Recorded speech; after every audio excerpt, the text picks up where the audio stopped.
Hello dear students, welcome to Dakshinai classroom. Myself Surya Prakash Rangi. बच्चों, आज हम डिस्कस करेंगे नीट 13 का DT 11 पेपर।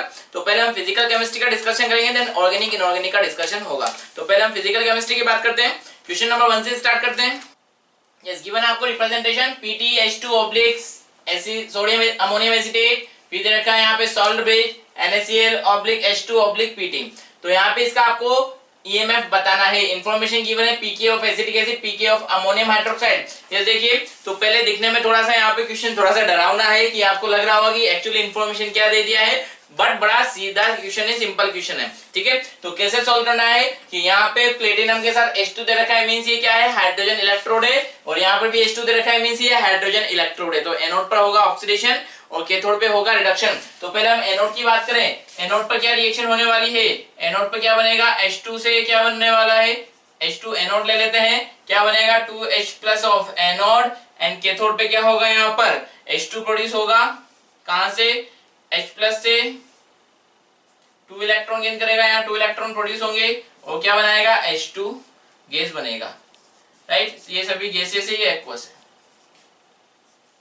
राइट, तो इसको ये H+ of cathode and H2 of cathode लिख लेते हैं। तो ओवरऑल रिएक्शन क्या बनेगी, H2 of anode plus 2H+ of cathode से क्या बनेगा, 2H+ of anode plus H2 of cathode. Right, तो ये रिएक्शन है।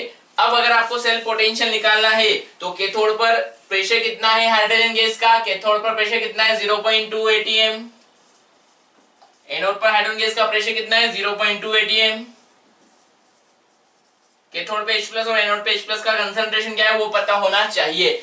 अब H+ का, कैथोड का H+ और एनोड का H+ कैलकुलेट करने के लिए ही इंफॉर्मेशन आपको दे रखी है। तो आपको एनोड पर क्या गिवन है, एनोड पर क्या है, अमोनियम एसीटेट। तो इस अमोनियम एसीटेट से कितना H+ बन रहा होगा वो कैलकुलेशन कर सकते हैं क्या, बिल्कुल कर सकते हैं। यहाँ पे क्या कॉन्सेप्ट लगाना पड़ेगा आपको, सॉल्ट हाइड्रोलिसिस। तो सॉल्ट हाइड्रोलिसिस, इसका पीएच कितना होगा ये बिल्कुल आप जानते हैं, half pKw plus pKa minus pKb। तो यहाँ पे इसका pH कितना होगा, हाफ 14 प्लस 4.74 माइनस 4.74। तो इसका pH 14/2 कितना, 7। तो pH कितना होगा 7, यानी H+ कितना रहेगा यहाँ पर 10⁻⁻⁷। ये तो आपने एनोड की बात की, तो एनोड पे कितना H+ रहेगा 10⁻⁷। कैथोड के H+ की बात करें, कैथोड पे क्या है, NaCl सॉल्यूशन। तो NaCl कैसा होता है, NaCl का सॉल्यूशन कैसा होगा, neutral. Strong acid strong base का सॉल्यूशन है, तो ये सॉल्यूशन कैसा होगा, न्यूट्रल। तो इसका pH कितना होगा 7। तो यहाँ पर भी H+ कितना रहने वाला है, 7 ही रहने वाला है, सॉरी 10⁻⁷। राइट, तो अब यहाँ पे सेल पोटेंशियल निकालना है नर्स्ट इक्वेशन के अकॉर्डिंग। तो ई सेल क्या बोलता है नर्स्ट इक्वेशन के according, E naught cell minus 0.06 upon n। Easy calculation के लिए हम 0.06 यूज में ले लेते हैं। लॉग प्रोडक्ट और रिएक्टेंट का रेशियो, तो प्रोडक्ट पे क्या है, H+ of anode square into partial pressure of H2 of cathode upon H+ of, sorry यहाँ पर H+ of cathode, right H+ of cathode square upon partial pressure of H2 of anode. Right, ये information यहाँ पे place करनी है। तो place कर दें, E not of hydrogen electrode कितना होता है, 0 होता है। राइट, माइनस, अच्छा अब आपके माइंड में ये आएगा कि हम यहाँ पर हाइड्रोजन इलेक्ट्रोड के बारे में ही क्यों सोच रहे हैं, यहाँ पे सोडियम एसिटेट NaCl दे रखा है, बट इनके इलेक्ट्रोड पोटेंशियल के बारे में कोई इंफॉर्मेशन गिवन नहीं है। फिर भी ये क्यों गिवन है, ताकि आप pH का कैलकुलेशन यहाँ से कर सके। ठीक है, आपको डायरेक्ट H+ दे सकते थे, बट इससे भी H+ प्रोड्यूस होगा, तो H2 से तो क्या बनेगा, ऑक्सीडाइज होगा, तो H+ ही बनेगा। Sodium acetate, sorry acetate ion या अमोनियम आयन तो बनने वाला नहीं है H2 से। राइट, और यहाँ पे अगर H2 बन रहा है तो इनिशियली कौन रिड्यूस होकर H2 बनाएगा, H+ ही बनाएगा। तो यहाँ पे हम pH का कैलकुलेशन के जरूर H+ का वैल्यू निकाल लेंगे। 0.06 अपॉन n का वैल्यू कितना, 2 इलेक्ट्रॉन यहाँ पर फ्लो हो रहे हैं बैलेंस इक्वेशन में। H+ कितना है यहाँ पे एनोड पर 10⁻⁷ स्क्वायर, सॉरी लॉग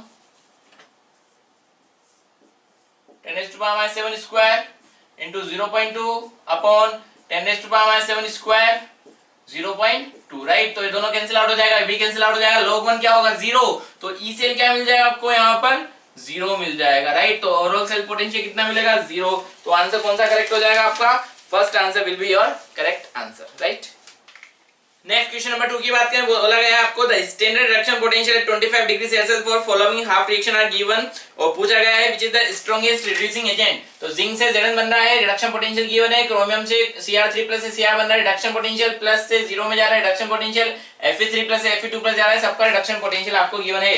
तो आपको ना है स्ट्रॉन्गेस्ट रिड्यूसिंग एजेंट। तो रिड्यूसिंग एजेंट कौन होता है, जो दूसरे को रिड्यूस करे और खुद ऑक्सीडाइज हो जाए। तो रिड्यूसिंग एजेंट कौन होता है, व्हिच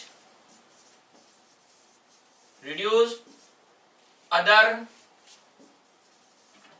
and oxidize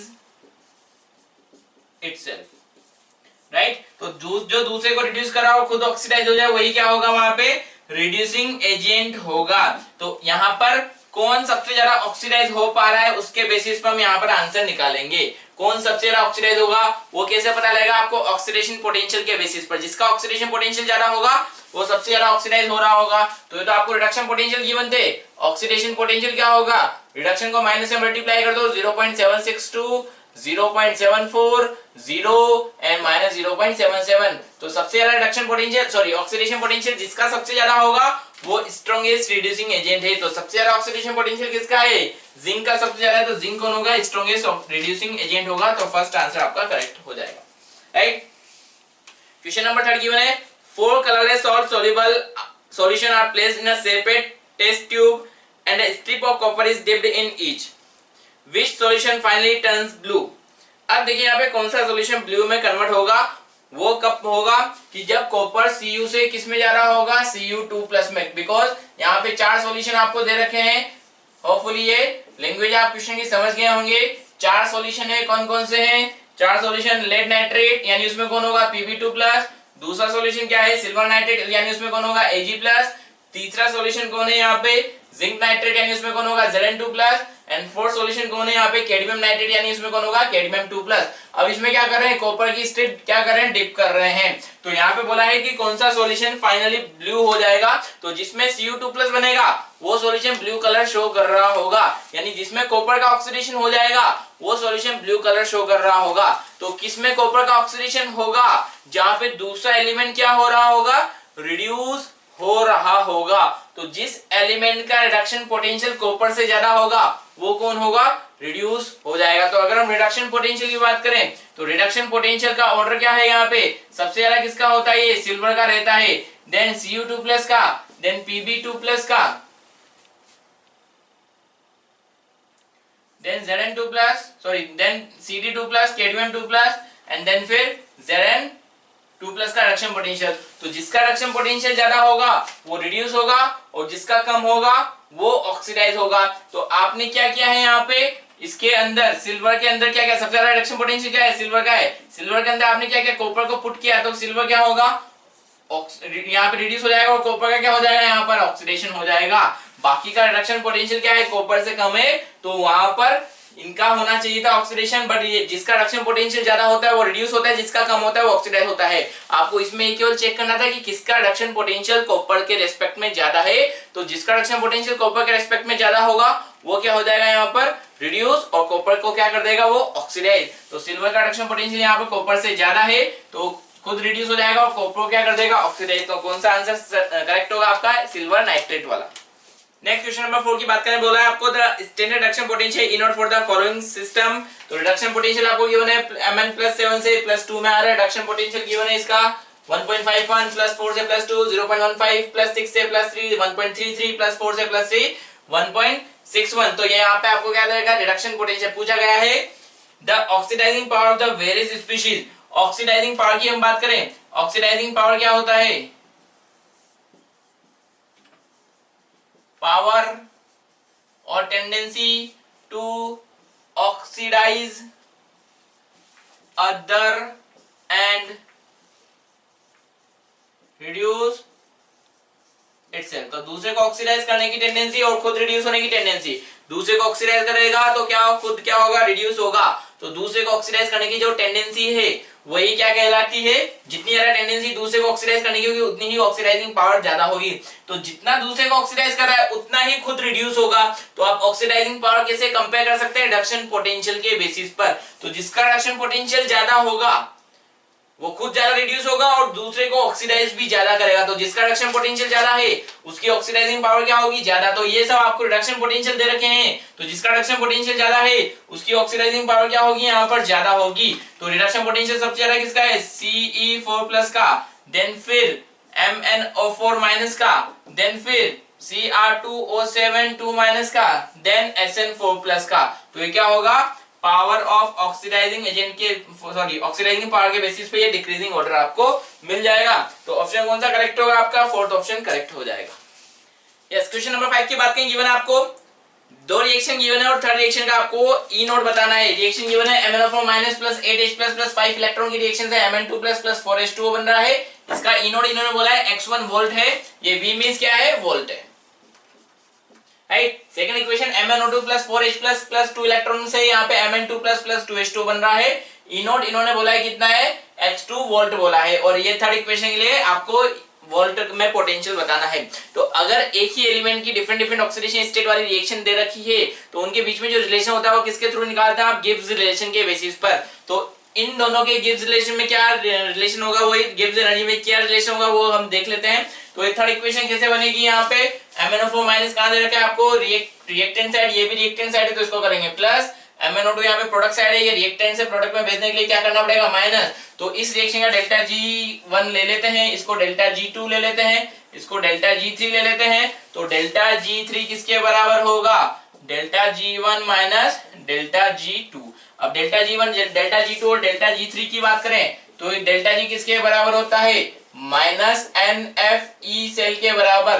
तो यहाँ पर n का वैल्यू कितना होगा, इलेक्ट्रॉन कितने गेन किए जा रहे हैं, 5 इलेक्ट्रॉन, तो n का वैल्यू क्या होगा 5F इंटू पोटेंशियल कितना है x1 वोल्ट, ठीक है। डेल्टा G2 कितना होगा, कितने electron, 2 electron, 2F into x2।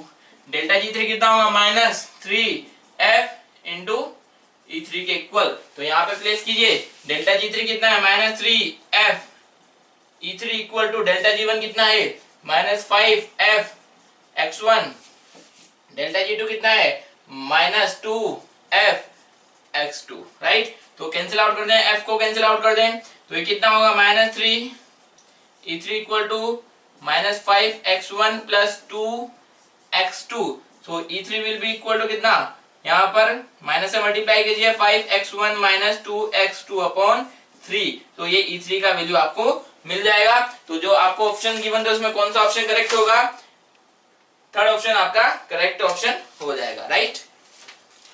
Next question number 6 की बात करें, गिवन आपको a galvanic cell is composed of 2 hydrogen electrode, one of which is standard one and working as cathode. तो लैंग्वेज को ठीक से आप समझिएगा। In which of the following solution should the other electrode be immersed to get maximum EMF? आपको maximum EMF calculate करना है। तो यहाँ पे किससे मैक्सिमम EMF मिलेगा, तो उसके लिए आपको बोला है यहाँ पर हाइड्रोजन इलेक्ट्रोड से मिला के यहाँ पे क्या कर रहे हैं, एक सेल बना रहे हैं।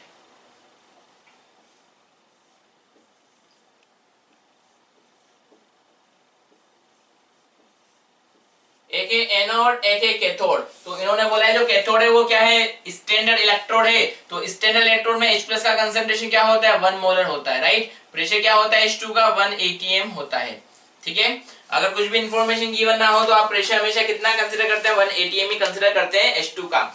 सेकंड बोला है which of the following solution should be the other electrode, यानी इनमें से तीन जो आपको 4 ऑप्शन दे रखे हैं उसमें से कौन किसको एनोड की तरह यूज में लें ताकि वहां पे आपको EMF क्या मिले, मैक्सिमम मिले, राइट। तो उसके लिए हम क्या करें, पहले रिएक्शन की बात करें। एनोड पे क्या होगा, H2 से बनता है H+, राइट, +2 इलेक्ट्रॉन, और कैथोड पे क्या होगा 2H+ +2 इलेक्ट्रॉन से क्या बनेगा, H2 बनेगा। तो नेट इक्वेशन क्या होगी, 2H+ of cathode plus H2 of anode से क्या बन जाएगा, 2H+ of anode plus H2 of cathode, right. तो अभी यहाँ पे आपको H2 के बारे में प्रेशर में कोई इंफॉर्मेशन गिवन नहीं है तो आप क्या कंसीडर करेंगे, 1 atm दोनों के लिए कंसीडर करेंगे। तो अगर हम यहाँ पे E सेल निकालना चाहें तो E सेल कितना होगा, E naught cell -0.06/2 log H+ of anode square into partial pressure of H2 of cathode upon H+ of cathode square into partial pressure of H2 of anode. तो ये partial pressure तो क्या है 1 atm है, तो दोनों 1 atm हो जाएंगे, ठीक है। ई सेल क्या है, ये जीरो होता है, E naught standard cell potential of hydrogen electrode zero होता है, माइनस 0.06/2 log H प्लस, यहाँ पे पावर 2 है, पावर 2 को आगे ले आएंगे तो 2 यहाँ से हट जाएगा, क्या बचेगा H plus of anode upon H plus of cathode, कितना है ये 1 मोलर ही रहेगा, स्टैंडर्ड है, ठीक है। अब अगर आपको ये सेल पोटेंशियल मैक्सिमम चाहिए, तो बिकॉज यहाँ पे नेगेटिव वैल्यू है, तो ये इसका पावर जितना ज्यादा मोर नेगेटिव होगा, यानी H प्लस का एनोड के H प्लस का कंसंट्रेशन जितना कम होगा उतना ये सेल पोटेंशियल ज्यादा होगा, राइट, समझ पा रहे हैं। सपोज ये आपने लिया 10⁻⁻1 तो -1 आ जाएगा, तो ये प्लस 0.06 हो जाएगा। अगर ये 10⁻2 है तो कितना हो जाएगा, ये प्लस 0.06 इंटू 2। अगर ये 10⁻5 है तो कितना हो जाएगा, प्लस 5 इंटू 0.06। तो जितना कम H प्लस का कंसंट्रेशन होगा यहाँ पर एनोड पर, उतना ही सेल पोटेंशियल ज्यादा होगा। तो आपको चार ऑप्शन दे रखे हैं, उसमें से किसमें H प्लस का कंसंट्रेशन मिनिमम होगा वो आपको कैलकुलेट करना है। तो फर्स्ट दे रखा है सोडियम एसिटेट, कितना 0.1 मोलर। तो सॉल्ट का पीएच आप कैसे निकालते हैं, P H equal to half pKw14 plus pKa, के आपको 10⁻5 दे रखा है, तो pK कितना होगा 5 minus plus log C log 10⁻1, तो कितना होगा 14 और 5 कितना हो गया 14 5 19, तो कितना हो गया, ये हो गया 8। तो H प्लस कंसंट्रेशन कितना होगा 10⁻8। सेकंड की बात करें, क्या दे रखा है 0.1 मोलर एसिटिक एसिड, इसमें आप pH कैसे निकालते हैं, pH equal to half pKa minus of log C, तो यहाँ पे कितना होगा हाफ pK कितना है इसका 5 माइनस log C, कंसंट्रेशन कितना है 10⁻1, तो कितना होगा 6/2 यानी 3, तो H प्लस कितना होगा 10⁻3। थर्ड ऑप्शन गिवन है आपको क्या 0.1 मोलर H3PO4, तो पॉलीप्रोटिक वीक एसिड है। तो पॉलीप्रोटिक वीक एसिड में आप pH किसके अकॉर्डिंग करते हैं, केवल फर्स्ट स्टेप के अकॉर्डिंग, तो वो सिमिलर टू ऐसा मोनोप्रोटिक एसिड ही बिहेव करता है। तो इसका pH कितना होता है half pKa1 minus of log C, right. तो यहाँ पे आपको K कितना देगा 10⁻3, तो ये कितना होगा हाफ 10⁻3 यानी 3 माइनस log C 10⁻1, तो ये भी कितना होगा 4/2 में 2, तो H प्लस का कंसंट्रेशन कितना होगा 10⁻2। एंड फोर्थ ऑप्शन क्या दे रखा है यहाँ पर, कितना दे रखा है आपको 0.1 मोलर H2SO4, ये तो देखते हैं आप डिस्कार्ड कर देंगे। H प्लस का कंसंट्रेशन क्या होगा, जितना H2SO4 का कंसंट्रेशन है उसका जस्ट डबल। तो यहाँ पे मिनिमम कंसंट्रेशन कहाँ पे मिलेगी आपको, फर्स्ट वाले ऑप्शन में। तो फर्स्ट आंसर आपका करेक्ट आंसर होगा कि जब ये 10⁻8 मोलर होगा तो यहाँ पे ई सेल क्या होगा, इन चारों के रेस्पेक्ट में मैक्सिमम सेल पोटेंशियल आपको मिल रहा होगा, राइट। नेक्स्ट क्वेश्चन नंबर 7 की बात करते हैं। गिवन आपको क्लोरीन सेल पोटेंशियल दे रखा है, एक तरफ क्लोरीन का एनोड है, क्लोरीन का कैथोड है। तो यहाँ पे पूछा है कि ये रिएक्शन स्पॉन्टेनियस कब होगी। तो अगर किसी भी रिएक्शन को स्पॉन्टेनियस रखना है तो उसका सेल पोटेंशियल कैसा होना चाहिए, पॉजिटिव होना चाहिए, राइट। तो सेल पोटेंशियल पॉजिटिव होने के लिए क्या कंडीशन रहती है वो हम पहले देख लेते हैं, या फिर पहले इक्वेशन की बात करते हैं। एनोड पर क्या होगा, ऑक्सीडेशन होगा। तो जब ऑक्सीडेशन होगा तो क्लोरीन का ऑक्सीडेशन क्या होगा, Cl- से Cl2 होगा। यस, यहाँ पे हो सकता है आपने मिस्टेक किया हो एग्जाम में कि यहाँ पे आपको Cl2 से Cl- दे रखा है, बस 0 से माइनस जा रहा है, वो क्या हो रहा है रिडक्शन हो रहा है। बट एक्चुअली एनोड पे तो क्या होता है, जो राइट हैंड साइड वाला सॉरी इधर वाला पार्ट होता है वो एनोड होता है, और इधर वाला जो पार्ट होता है वो कौन होता है, कैथोड होता है। तो एनोड पे क्या होगा हमेशा ऑक्सीडेशन, Cl2 से Cl- में नहीं जाएगा, Cl- से Cl2 में जाएगा। ये शायद मिस्टेक मोस्टली स्टूडेंट्स कर देते हैं। तो यहाँ पर ये एनोड है, एनोड का Cl- एनोड का Cl2, राइट। कैथोड पे क्या होगा रिडक्शन, तो Cl2 से क्या बनाएगा, यहाँ पे 2 इलेक्ट्रॉन गेन करके क्या बना रहा होगा, Cl- बना रहा होगा, राइट। यहाँ पे भी Cl- से Cl2 दे रखा है, बट माइनस से 0 जाना क्या हो गया ऑक्सीडेशन। तो ये इनकरेक्ट रिप्रेजेंटेशन है, करेक्ट रिप्रेजेंटेशन आपको पुट करना पड़ेगा, राइट। तो यहाँ पे नेट सेल रिएक्शन की बात करें क्या होगा, 2Cl- of anode plus Cl2 of cathode से क्या बनेगा, Cl2 of anode plus 2Cl- of cathode, right. तो ये तो हो गया आपका सेल का रिएक्शन। अब यहाँ पे ई सेल की बात करें, ई सेल क्या होगा, E naught of cell minus 0.06 upon n log product क्या होगा, Cl2 partial pressure of Cl2 of anode into Cl- of cathode square upon partial pressure of Cl2 of cathode into Cl- of anode square, right. तो पहली बात करें, जब यहाँ पे ये कैसा कैसा सेल है, ये कंसंट्रेशन सेल है, सेमी एलिमेंट ऑक्सीडाइज हो रहा है, सेमी एलिमेंट रिड्यूस हो रहा है, तो इसके केस में ई नॉट सेल क्या होता है, जीरो होता है। क्यों जीरो होता है, ई नॉट सेल क्या होता है, E naught reduction potential of cathode minus E naught reduction potential of anode. तो दोनों में यहाँ पे क्या है, क्लोरीन है, तो क्लोरीन का रिडक्शन पोटेंशियल दोनों तरफ क्या रहेगा, सिमिलर रहेगा। तो ये ई नॉट सेल क्या होता है, यहाँ पे कंसंट्रेशन सेल में जीरो होता है। तो ई सेल कितना मिलेगा, यहाँ पर आपको वैल्यू पुट कीजिए, P partial pressure of Cl2 at anode कितना है, यहाँ पर इसको बोला है P1 ATM, atmospheric pressure P1 दे रखा है। तो एनोड पे क्लोरीन का प्रेशर कितना है, यहाँ पे ई सेल हो गया ई नॉट सेल हो गया 0 minus 0.06 upon 2 log partial pressure of chlorine at anode कितना है, P1 upon into Cl minus of cathode, Cl minus of cathode कितना है 1 square upon partial pressure of chlorine at cathode कितना है P2 इंटू 1 स्क्वायर, राइट। तो ये कितना बनेगा, E cell equal to 0.06 upon 2 minus है लॉग P1 अपॉन P2, या इसको आप कैसे ले सकते हैं, E cell equal to 0.06 upon 2, ये माइनस को पावर में ले जाइए और इसको इन्वर्ट कीजिए P2 अपॉन P1, राइट। अब अगर ये ई सेल पॉजिटिव रखना है तो P2 का वैल्यू क्या होना चाहिए, P1 से ज्यादा होना चाहिए, तो ये नेट सेल रिएक्शन क्या मिलेगी आपको, स्पॉन्टेनियस मिलेगी। ई सेल जब पॉजिटिव होता है तो ई सेल रिएक्शन क्या होती है, स्पॉन्टेनियस होती है। तो सेल रिएक्शन को स्पॉन्टेनियस करने के लिए P2 का वैल्यू P1 से ज्यादा होना चाहिए, यानी pressure of chlorine at cathode should be greater than pressure of chlorine at anode होना चाहिए, राइट। नेक्स्ट क्वेश्चन नंबर 8 की बात करें, बोला गया है if same quantity of electricity is passed through CuCl and CuSO4 the ratio of weight of copper deposited from CuCl and CuSO4 is। तो बिल्कुल इजी क्वेश्चन है। तो आपको दे रखा है एक है CuCl एंड CuSO4, तो CuCl में कॉपर Cu प्लस में होगा एंड CuSO4 में कॉपर Cu2 प्लस में होगा। तो यहाँ पे आपको सेम इलेक्ट्रिसिटी यानी same current same charge flow कर रहे हैं, तो कितना कितना यहाँ पे मास प्रोड्यूस होगा उसका रेशियो आपको बताना है। तो यहाँ पे जब Cu +1 से 0 में जा रहा होगा तो कितना, यहाँ पे अगर 1 मोल इलेक्ट्रॉन ले रहा है तो यहाँ पे 1 मोल कॉपर डिपॉजिट हो रहा होगा। 1 मोल कॉपर मींस 63.5 ग्राम, ठीक है। ये तो आपको मिला CuCl का जब कॉपर डिपॉजिट हो रहा है तब। जब यहाँ पे कॉपर सल्फेट का Cu2 प्लस डिपॉजिट हो रहा होगा तो 2 इलेक्ट्रॉन लेके क्या बना रहा है, यहाँ पे कॉपर बना रहा है।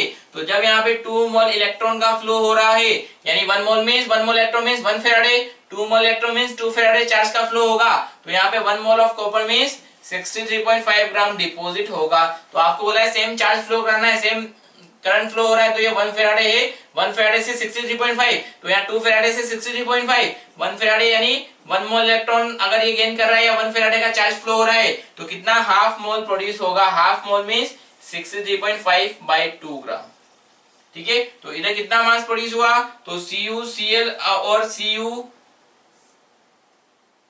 CuSO4 में जो कॉपर का मास है उसका रेशियो क्या होगा, 63.5 अपॉन 63.5/2 मींस 2:1 का रेशियो रहेगा। तो आपका करेक्ट आंसर क्या होगा, फर्स्ट ऑप्शन आपका करेक्ट होगा, right.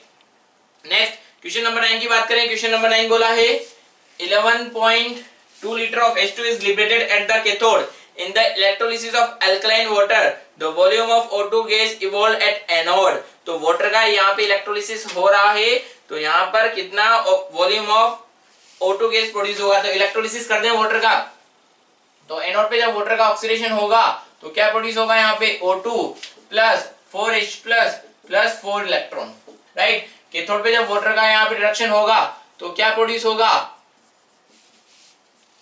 H2 plus 2OH minus. तो ये एनोड की रिएक्शन है, कैथोड की रिएक्शन। अब जब आप वाटर का इलेक्ट्रोलिसिस इलेक्ट्रोड लगा के करते हैं यहाँ पर, तो यहाँ पे क्या होता है, दोनों तरफ सेम चार्ज फ्लो होता है। तो अगर इधर 1 फेराडे गया तो यहाँ पे एनोड पे अगर 1 फेराडे जा रहा है तो कैथोड पे भी क्या होगा, 1 फेराडे का ही फ्लो होगा। तो बोथ साइड चार्ज का फ्लो क्या होगा, यहाँ पे सिमिलर होगा। तो अगर यहाँ पे 4 Faraday 4 mole of electron produce हुए तो यहाँ पे भी कितने मोल ऑफ इलेक्ट्रॉन आप गेन करा दीजिए, 4 मोल ऑफ इलेक्ट्रॉन। तो 2 मोल ऑफ इलेक्ट्रॉन का इक्वेशन ये है, 4 मोल ऑफ इलेक्ट्रॉन का इक्वेशन क्या होगा, 4H2O प्लस 4 इलेक्ट्रॉन क्या प्रोड्यूस करेगा, 2H2 प्लस 4OH माइनस, ठीक है।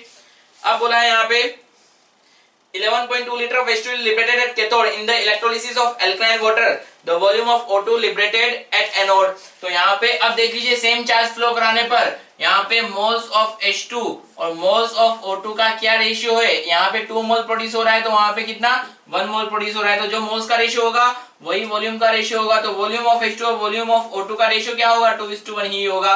तो अगर H2 यहाँ पे कितना प्रोड्यूस हो रहा है 11.2 लीटर, तो जितना H2 प्रोड्यूस हुआ उसका हाफ O2 प्रोड्यूस होगा, तो जितना H2 प्रोड्यूस हुआ उसका हाफ O2 कितना होगा यहाँ पे 5.6 लीटर, तो मींस ऑक्सीजन कितना प्रोड्यूस होगा यहाँ पे एनोड पर 5.6 litre, right.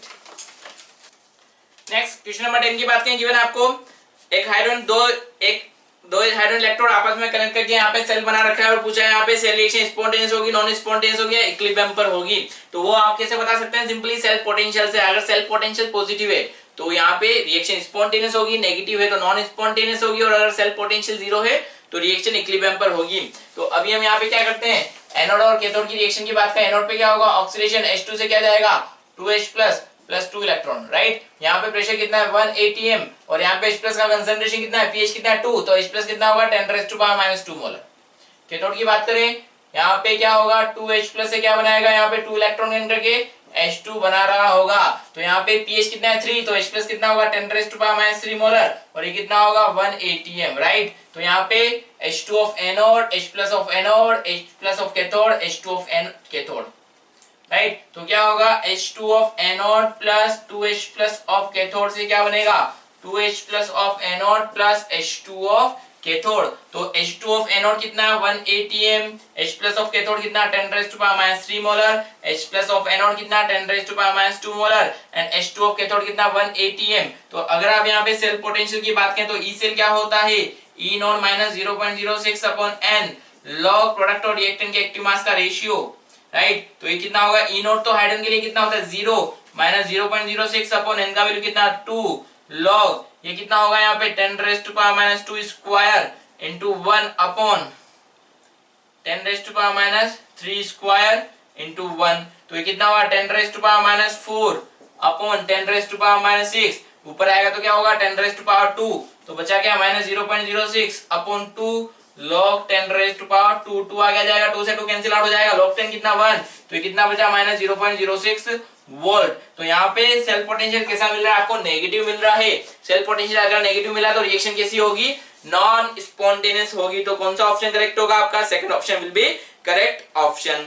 Next question number 11 की बात में बोला है E नॉट Fe2+ से Fe के लिए आपको सेल पोटेंशियल इलेक्ट्रो पोटेंशियल दे रखा है x1, Fe3+ से Fe के लिए x2 दे रखा है और Fe3+ टू Fe2+ के लिए आपको पूछा गया है। तो अगेन देखिए यहाँ पे एक ही एलिमेंट के डिफरेंट ऑक्सीडेशन का पोटेंशियल ऑक्सीडेशन स्टेट वाला पोटेंशियल आपको दे रखा है, तो इसके लिए आप क्या करते हैं गिब्स रिलेशन को यूज में लेते हैं। तो गिब्स रिलेशन लेने के लिए आप इक्वेशन की बात करें Fe2+ से क्या बना 2 इलेक्ट्रॉन एंटर के बन रहा है Fe, तो यहाँ पे E1 दे रखा है आपको कितना x1, इधर बात करें Fe3+ कितने इलेक्ट्रॉन गेन कर रहा है 3 इलेक्ट्रॉन गेन करके क्या बना रहा है Fe बना रहा है E02 दे रखा है आपको x2। नेक्स्ट इक्वेशन दे रखा है Fe3+ प्लस इलेक्ट्रॉन गेन करके क्या बनाएगा Fe2+, राइट। तो इसका E3 आपको पूछा गया है, राइट। तो रिलेशन क्या है Fe3+ का है यहाँ पर है तो प्लस करेंगे, Fe2+ यहाँ पर है रिएक्टेंट से उधर भेजना है तो माइनस कर देंगे। तो जो रिलेशन इक्वेशन के बीच में है वही रिलेशन इनके गिब्स फॉर्मूला के बीच में भी गिब्स एनर्जी के बीच में भी होगा। तो ΔG1 ΔG2 और ΔG3 के बीच में क्या रिलेशन है ΔG3 = ΔG2 minus ΔG1। ΔG1 कितना होगा -NF E सेल के बराबर, n का वैल्यू कितना है यहाँ पे 2 into F into x1 equal to यहाँ पे कितना है 3 इंटू F इंटू x2, यहाँ पे कितना है -1 इंटू F इंटू E3 आपको बताना है, राइट। तो वैल्यू पुट कीजिए -F into E3 equal to ΔG2 कितना है यहाँ पे -3F x2 minus 2F x1, right. तो F कैंसिल आउट कर दीजिए, E3 कितना होगा यहाँ पे 3x2 plus 2x1, so E3 will be equal to 2x1 3x2 minus 2x1। तो ये आपका थर्ड इक्वेशन जो आपको गिवन है उसका सेल्फ पोटेंशियल आपको मिल जाएगा। तो करेक्ट ऑप्शन क्या हो जाएगा आपका first option will be your answer, right. Next question number 12 की बात करते हैं। गिवन आपको 108 gram of Faraday concentrated solution of silver nitrate is electrolyzed using 0.1 Faraday of electricity. The weight of resulting solution. तो बिल्कुल इजी क्वेश्चन है but बिल्कुल सोचने वाला क्वेश्चन है, ठीक है। तो यहाँ पर सिल्वर नाइट्रेट का इलेक्ट्रोलिसिस हो रहा है। आपको बोला इनिशियली कितना था, 108 ग्राम सॉल्यूशन था, राइट। तो इसको यहाँ पे 0.1 फैराडे चार्ज के थ्रू क्या कर रहे हैं, इलेक्ट्रोलिसिस कर रहे हैं। तो आपको बताना है कि फाइनल सॉल्यूशन का मास यहाँ पर क्या होगा, ठीक है। तो अभी पहले आपको यहाँ सोचना पड़ेगा कि एनोड पे क्या हो रहा होगा और कैथोड पर क्या हो रहा होगा।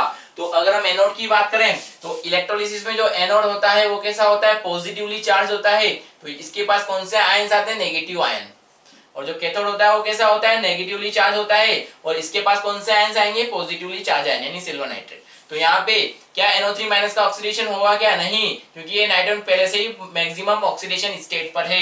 तो एनोड पर कौन ऑक्सीडाइज होगा, वाटर ऑक्सीडाइज होगा। क्या बनाएगा यहाँ पर O2 plus 4H plus 4 electron, ठीक है। एनोड पर होता है वाटर का ऑक्सीडेशन, कैथोड पे कौन रिड्यूस होगा, सिल्वर रिड्यूस होता है। तो क्या बनाएगा, सिल्वर। इसका रिडक्शन पोटेंशियल कितना होता है, E not of reduction 0.8 volt. और यहाँ पर वाटर अगर रिड्यूस होगा तो क्या बनाएगा यहाँ पर H2 प्लस 2OH माइनस, इसका जो रिडक्शन पोटेंशियल होता है वो कितना होता है, -0.82। तो कौन रिड्यूस होगा यहाँ पे, सिल्वर रिड्यूस होगा। तो एनोड पे होगा वाटर का ऑक्सीडेशन और कैथोड पे होगा सिल्वर का रिडक्शन, ठीक है। तो अब हम यहाँ पे केवल इन दोनों के ही ऑक्सीडेशन रिडक्शन की बात करेंगे कि अगर सिल्वर रिड्यूस होता है,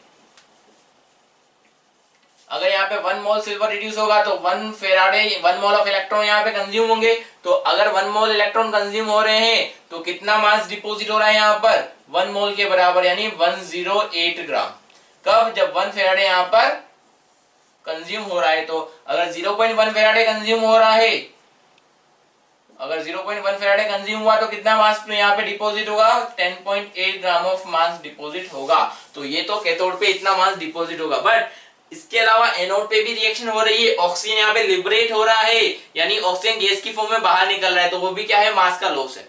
ये H+ का सॉल्यूशन में रहने वाला है, बट ये जो O2 गैस प्रोड्यूस होगी सॉल्यूशन से बाहर निकल जाएगी, तो इसके मास का लॉस भी आपको कंसीडर करना पड़ेगा। तो कैथोड पे 10.8 ग्राम का मास लॉस हो रहा है, एनोड पे कितना हुआ यहाँ पे 2H2O से क्या बना, O2 plus 4H plus 4 electron. तो यहाँ पे जब 4 Faraday 4 mole of electron flow हुआ तो 1 मोल O2 प्रोड्यूस हुआ। 1 मोल O2 में कितना, 32 ग्राम। तो हम क्या बोल सकते हैं, बाय 4 फेराडे चार्ज 32 ग्राम O2 प्रोड्यूस्ड। 1 फेराडे से कितना चार्ज प्रोड्यूस होगा, 32/4 मींस 8 ग्राम O2 प्रोड्यूस होगा। 0.1 फेराडे से कितना यहाँ पे चार्ज प्रोड्यूस होगा, कितना मास प्रोड्यूस होगा, 0.8 ग्राम O2, राइट। तो कैथोड पे 10.8 और एनोड पर 0.8 ग्राम का मास प्रोड्यूस हुआ। तो टोटल लॉस इन मास कितना हुआ, 10.8 प्लस 0.8 मींस कितना है, 11.6 ग्राम का मास लॉस हो चुका है। तो इनिशियल मास कितना था, 108, उसमें से 11.6 ग्राम का लॉस हो चुका है। तो ये कितना बचा यहाँ पर, 7 में से बन गया कितना, 96.4 ग्राम यहाँ पर फाइनली सॉल्यूशन का मास बचा हुआ होगा। तो आपका ऑप्शन कौन सा करेक्ट हो जाएगा यहाँ पर, third option will be your correct answer, right. Next question number 13 की बात करें। गिवन है आपको which process occur in the electrolysis of aqueous tin 2+ chloride solution at a tin anode. तो यहाँ पे aqueous सॉल्यूशन गिवन है, उसका इलेक्ट्रोलिसिस आपको करना है। SnCl2 है यहाँ पे 2+ में, और यहाँ पर एनोड आपको दे रखा है किसका, Sn का, टिन का, राइट। तो यहाँ पे पूछा है कि एनोड पर क्या होगा, एनोड पे तो क्या होता है, ऑक्सीडेशन। अब एक्वस सॉल्यूशन तो 2 ही गैस बनते हैं, यहाँ पे ऑक्सीडेशन किसका हो सकता है, या तो टिन ऑक्सीडाइज होगा Sn से Sn2 प्लस 2H2O, या फिर वाटर का ऑक्सीडेशन हो जाएगा O2 plus 4H plus 4 electron 2 electron, right. तो यहाँ पे कौन ऑक्सीडाइज होगा, जिसका ऑक्सीडेशन पोटेंशियल ज्यादा होता है। तो टिन क्या है, मेटल। तो टिन का Sn का ऑक्सीडेशन पोटेंशियल क्या होता है, वाटर के ऑक्सीडेशन पोटेंशियल से ज्यादा होता है, राइट। तो इसलिए क्या होगा, यहाँ पे टिन का यहाँ पर ऑक्सीडेशन होना चाहिए, राइट। तो आप यहाँ पे अगर आपको इलेक्ट्रोकेमिकल सीरीज याद है तो जो वाटर जो होता है वो नीचे होता है और टिन ऊपर होता है, तो जिसका ऑक्सीडेशन पोटेंशियल है वो ऊपर होता है, जिसका रिडक्शन पोटेंशियल ज्यादा होता है वो नीचे होता है। तो टिन का ऑक्सीडेशन पोटेंशियल ज्यादा है इसलिए टिन यहाँ पर ऑक्सीडाइज हो जाएगा। तो करेक्ट ऑप्शन क्या होगा इसमें, फर्स्ट हो जाएगा। नेक्स्ट क्वेश्चन नंबर 14 की बात करें। क्वेश्चन नंबर 14 आपको गिवन है, in the electrolysis of aqua solution of salt the pH of space near one of the electrode increases the solution at which salt is being electrolysed. तो pH increase होने का means क्या है, OH minus का बनना। तो यहाँ पर OH माइनस कब बनता है, जब H2O से क्या बनता है, यहाँ पर H2 प्लस 2OH माइनस। जब यहाँ पे वाटर का रिडक्शन होता है तो OH माइनस बनेगा, OH माइनस बनेगा तो पीएच इंक्रीज होगा। तो ये रिएक्शन किस पे होती है, कैथोड पर। यानी कैथोड पे यहाँ पे क्या हो रहा होगा, वाटर रिड्यूस हो रहा होगा। तो अब यहाँ पे कैथोड पे किसमें वाटर रिड्यूस हो रहा होगा वो आप देख लीजिए। तो फर्स्ट ऑप्शन दे रखा है नन ऑफ फॉलोइंग, तो वो तो अभी पहले 3 चेक करने के बाद ही पता लगेगा, रिमेनिंग 3। सेकंड गिवन है यहाँ पे CuCl2, तो CuCl2 में क्या होगा, Cu2 प्लस 2Cl माइनस। तो जो कैथोड होता है वो कैसा होता है, इसमें नेगेटिवली चार्ज। इलेक्ट्रोलिसिस में कैथोड कैसा होता है, नेगेटिवली चार्ज। तो नेगेटिवली चार्ज पे कौन जाता है, यहाँ पे कैटायन। तो यहाँ पे Cu2 प्लस से Cu, इसका रिडक्शन पोटेंशियल वाटर के रेस्पेक्ट में ज्यादा होता है, तो यहाँ पे कॉपर ही रिड्यूस होने वाला है, वाटर रिड्यूस नहीं होगा। सेकंड वाले में भी क्या है यहाँ पर, सॉरी थर्ड वाले में भी क्या है यहाँ पे, कॉपर नाइट्रेट। तो इसमें भी क्या होता है, Cu2 प्लस 2NO3 माइनस बनेगा। तो यहाँ पे जो कैथोड है उस पे कौन रिड्यूस होगा, कॉपर ही रिड्यूस होगा, क्योंकि कॉपर का रिडक्शन पोटेंशियल वाटर के रेस्पेक्ट में ज्यादा होता है। एंड फोर्थ आपको गिवन है यहाँ पर KCl, क्या बनाएगा, K प्लस Cl माइनस। तो अगर यहाँ पे मैं कैथोड की बात करूं, कैथोड पे क्या पोटेशियम आयन रिड्यूस होगा, क्या नहीं होगा, क्यों, क्योंकि पोटेशियम के तो ऑक्सीडाइज होने की टेंडेंसी होती है और उसका रिडक्शन पोटेंशियल भी क्या होता है, वाटर के रेस्पेक्ट में बहुत कम होता है। इलेक्ट्रोकेमिकल सीरीज में टॉप लेवल पे ही है, जो इलेक्ट्रोकेमिकल सीरीज के टॉप लेवल पे ही आपको एल्कली और एल्कलाइन अर्थ मेटल मिलते हैं। तो वाटर का रिडक्शन पोटेंशियल यहाँ पर ज्यादा होगा, तो इसमें कौन रिड्यूस हो जाएगा, वाटर रिड्यूस हो जाएगा। और अगर वाटर रिड्यूस होगा तो क्या प्रोड्यूस होगा, H2 प्लस 2OH माइनस। तो OH माइनस बनेगा तो पीएच क्या होगा, यहाँ पर इंक्रीज हो जाएगा। तो कौन सा ऑप्शन करेक्ट होगा आपका, fourth option.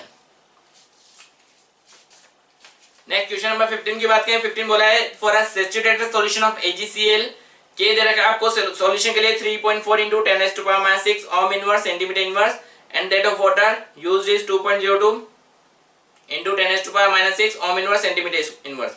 Lambda naught for AgCl is 138 ohm inverse centimeter square mole inverse, then solubility of AgCl in the mole per liter. तो पहले जो इंफॉर्मेशन गिवन है आपको गिवन है K of solution.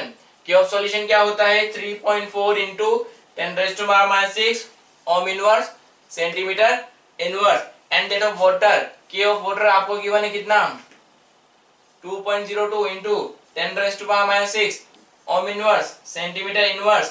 Lambda not of AgCl आपको given है कितना, 138 ohm inverse centimetre square mole inverse. और आपसे पूछा है सॉलिबिलिटी ऑफ AgCl क्या होगा।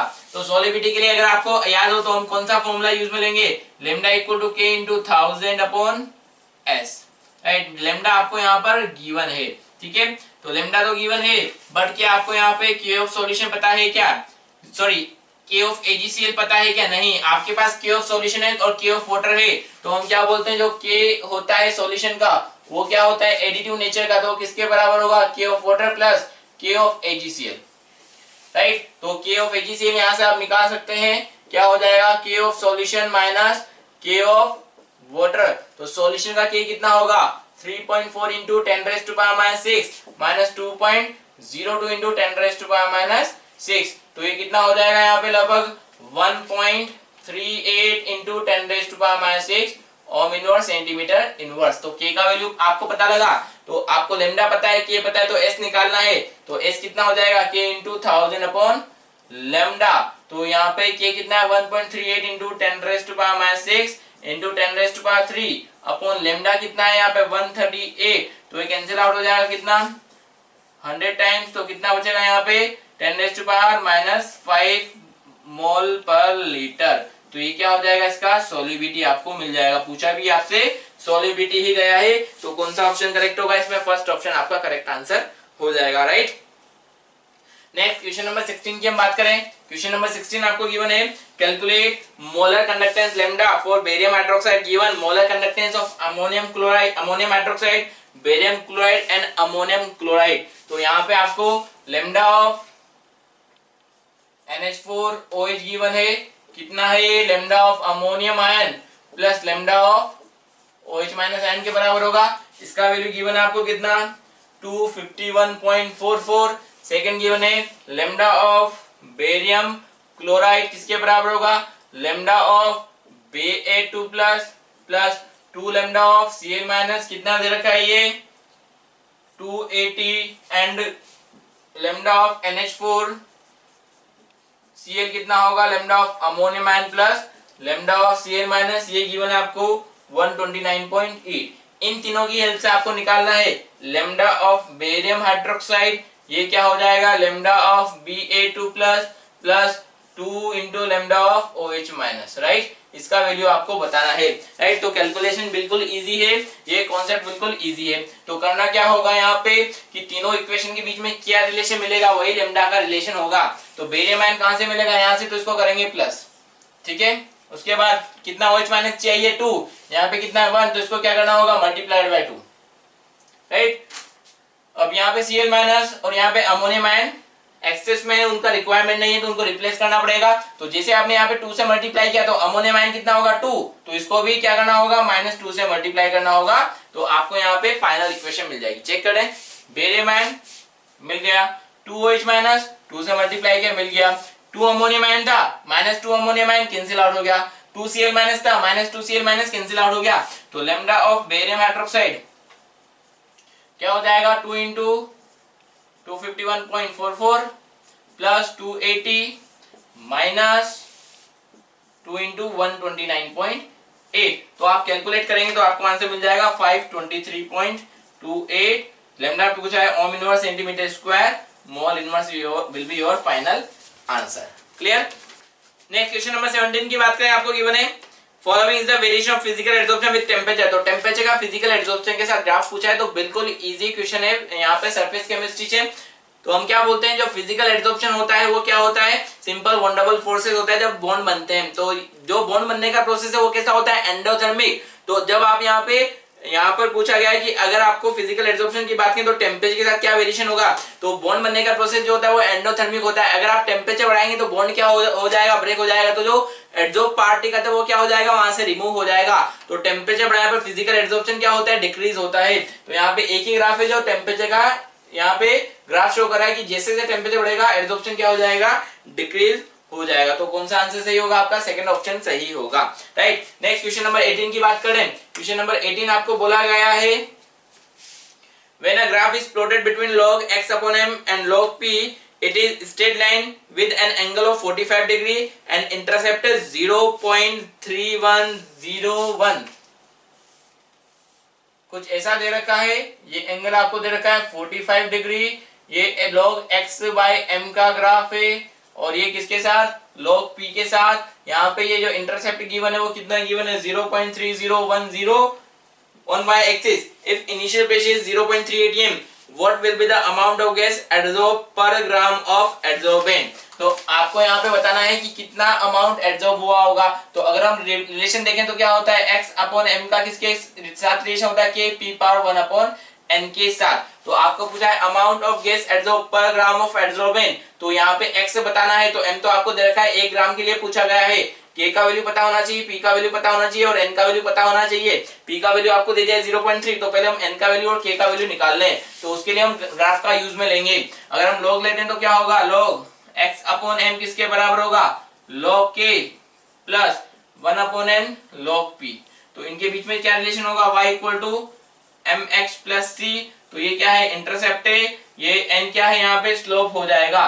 तो यहाँ पे स्लोप कितना गिवन है, 45 डिग्री में 1, राइट। 1045 क्या होगा, 1 हो जाएगा। तो स्लोप कितना गिवन है, 1 गिवन है। log k कितना दे रखा है यहाँ पे, log k क्या है, इंटरसेप्ट। तो इंटरसेप्ट कितना दे रखा है, 0.3010। तो log k का वैल्यू कितना दे रखा है आपको, 0.3010। तो k क्या हो जाएगा यहाँ पे 2। जब आप 2 का log लेंगे तो ही तो 0.3010 मिलेगा, यानी k का वैल्यू कितना रहेगा, 2 रहेगा।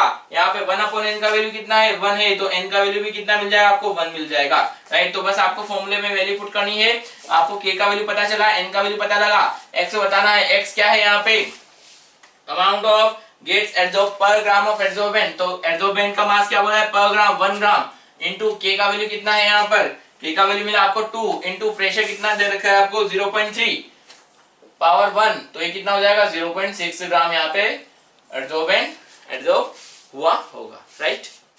नेक्स्ट क्वेश्चन नंबर 19 की बात करते हैं। क्वेश्चन नंबर 19 आपको गिवन है Which of the following soul is negatively charged, कौन सा सोल नेगेटिवली चार्ज है, राइट। तो कैसे देख सकते हैं यहाँ पे, तो दो तरह के सोल की हम बात करते हैं, पॉजिटिव सोल और नेगेटिव सोल। पॉजिटिव सोल कौन होते हैं, metal oxide metal hydroxide sol positive sol होते हैं, एंड मेटल सल्फाइड सोल कैसे होते हैं, नेगेटिव सोल होते हैं। तो फर्स्ट आपको गिवन है आर्सेनिक सल्फाइड, तो सल्फाइड सोल है तो ये कैसा होगा, नेगेटिव सोल होगा। सेकंड बोला है एल्युमिनियम हाइड्रोक्साइड मेटल ऑक्साइड क्या होते हैं, पॉजिटिव सोल होते हैं, तो ये भी पॉजिटिव होगा। थर्ड वाला बोला है फेरिक हाइड्रोक्साइड कैसा पॉजिटिव सोल होगा। और फोर्थ बोला है सिल्वर आयोडाइड इन सिल्वर नाइट्रेट, तो जब आप सिल्वर आयोडाइड को सिल्वर नाइट्रेट में डालेंगे तो ये क्या करेगा, सिल्वर आयन का एब्जॉर्प्शन करता है।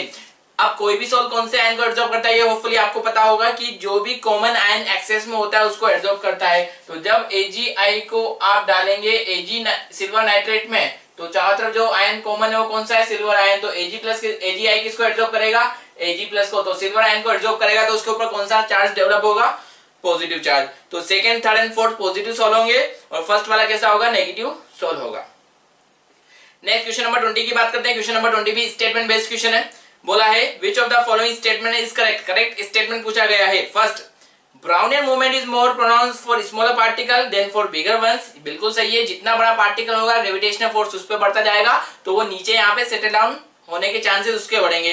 ब्राउनियन मोशन क्या होगा, जिगजैग मूवमेंट, हमेशा रैंडम रहना, तो जो जितना छोटा पार्टिकल होगा ग्रेविटेशनल फोर्स उतना ही ज्यादा और रैंडम मूवमेंट उसका उतना ही ज्यादा होगा, तो ब्राउनियन मूवमेंट छोटे पार्टिकल्स में ज्यादा होता है, तो स्टेटमेंट बिल्कुल करेक्ट है। सेकंड बोला है sol of metal sulphide are lyophilic, metal sulphide के सोल जो होते हैं वो लायोफोबिक होते हैं, तो स्टेटमेंट क्या होगा, इनकरेक्ट होगा। थर्ड बोला है hardest rule state the bigger the size of ion the greater the coagulating power, जो हार्डेस्ट रूल ने कोगुलेटिंग पावर बताया है वो किसके बेसिस पे बताया है, ऑक्सीडेशन नंबर के बेसिस पर, साइज के बेसिस पर नहीं बताया है। बताया है कि जितना ज्यादा उस पर चार्ज होगा, ऑक्सीडेशन नंबर जितना ज्यादा होगा उतना ही उसका कोगुलेशन पावर ज्यादा होगा, साइज के बेसिस पे कोई स्टेटमेंट नहीं है।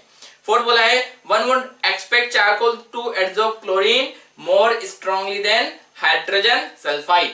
हालांकि जो आपको ऑप्शन गिवन है, स्टेटमेंट गिवन है, उसके बेसिस पे शायद आपको समझ में नहीं आया, बट आप थोड़ा सा डेप्थ में सोचेंगे तो इजीली आपको समझ में आएगा कि यहाँ पर जो एब्जॉर्प्शन है वो किसके बेसिस पे आप यहाँ पे डिसाइड कर सकते हैं, अट्रैक्शन के बेसिस पर। और आपको बताया था अट्रैक्शन किसके बेसिस पे डिसाइड होता है, यहाँ पर साइज के बेसिस पे। इसके अलावा क्रिटिकल टेम्परेचर के बेसिस पे भी आपको पता है कि क्रिटिकल टेम्परेचर जितना ज्यादा होगा उतना ही एब्जॉर्प्शन ज्यादा होगा। क्यों, क्योंकि क्रिटिकल टेम्परेचर भी किस पे डिपेंड करता है, अट्रैक्शन पे।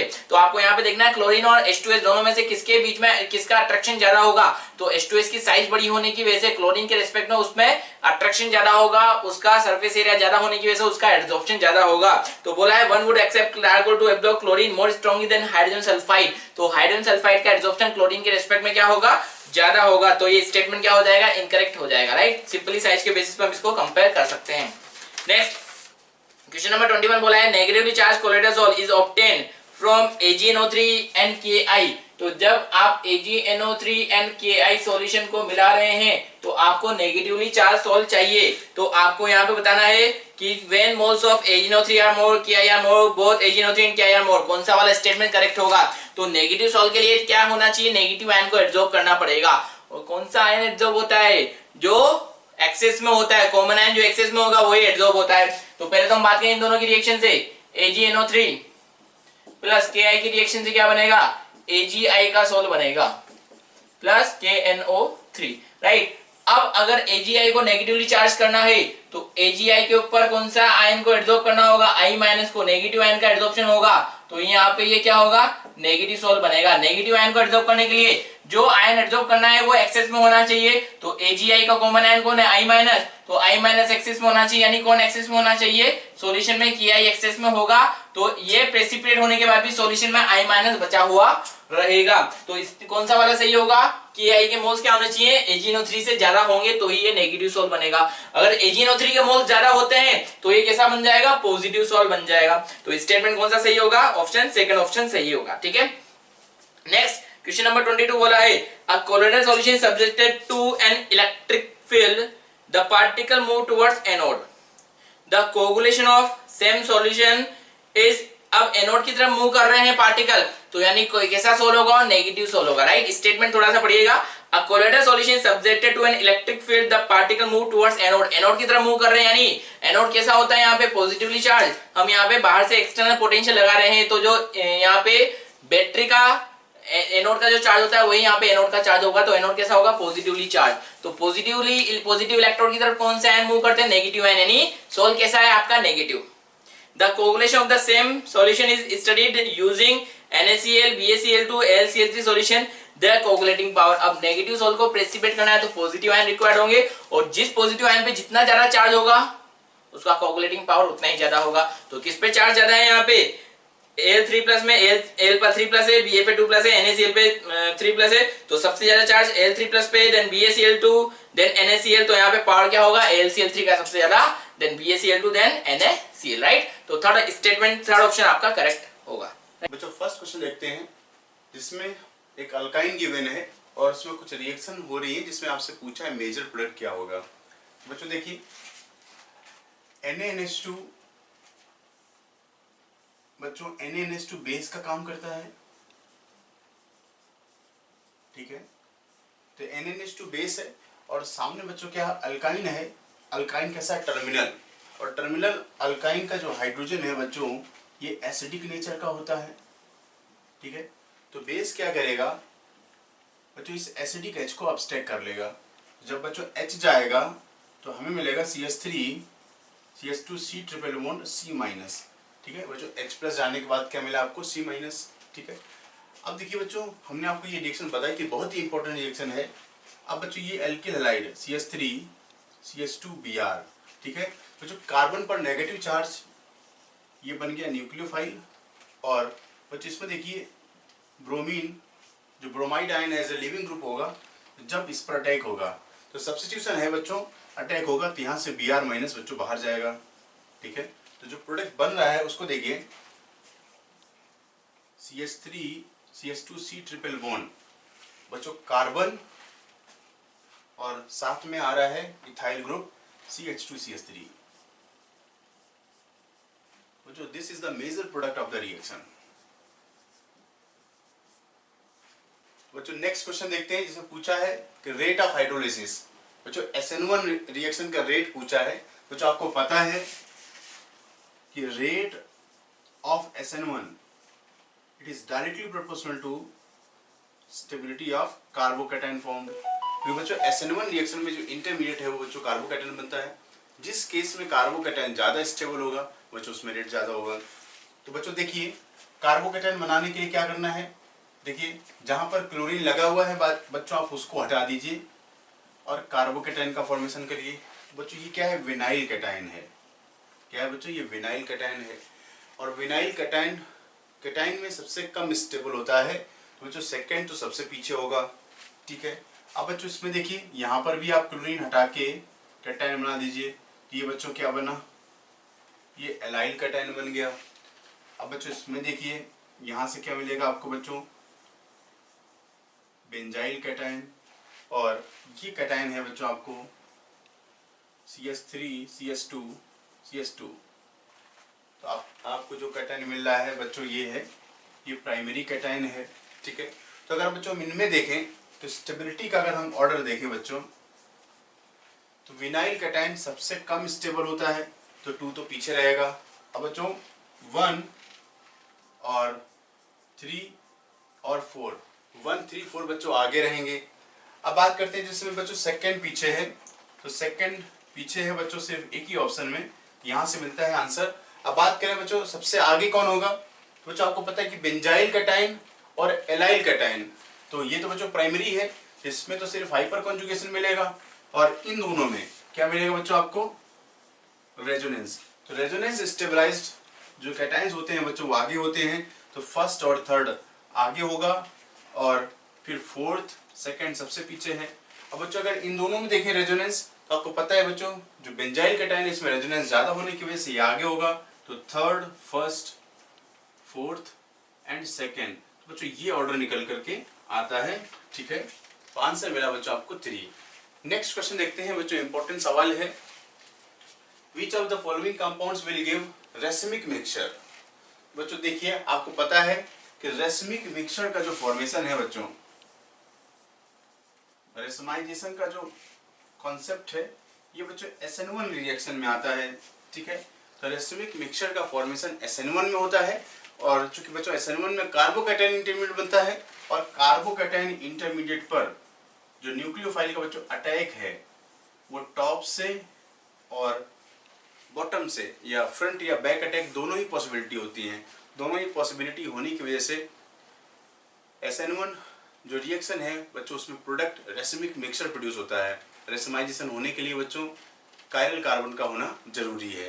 तो बच्चों देखिए, अगर हम फर्स्ट ऑप्शन में चेक करें तो बच्चों देखिए, तो फर्स्ट में जैसे ही हमने ब्रोमीन को हटाया तो कार्बोकैटायन का फॉर्मेशन हुआ बच्चों, तो CH3 CH+ एंड C2H5, ठीक है। तो बच्चों ये कैटायन स्टेबल है। अब न्यूक्लियोफिलिक सब्स्टिट्यूशन बाय वाटर से करवा रहे हैं। अब बच्चों इसमें पानी आएगा, तो वाटर से कौन सा पार्ट जुड़ेगा बच्चों, OH वाला पार्ट। तो CH3 CH OH और C2H5, ठीक है। तो बच्चों देखिए, इसमें कायरल कार्बन प्रोड्यूस हुआ, और 1 कायरल सेंटर मतलब इसमें बच्चों रेसमिक मिक्सचर बनेगा। ये R भी हो सकता है और ये S भी हो सकता है। तो ये बच्चों जो A है, ये रेसमिक मिक्सचर प्रोड्यूस करेगा।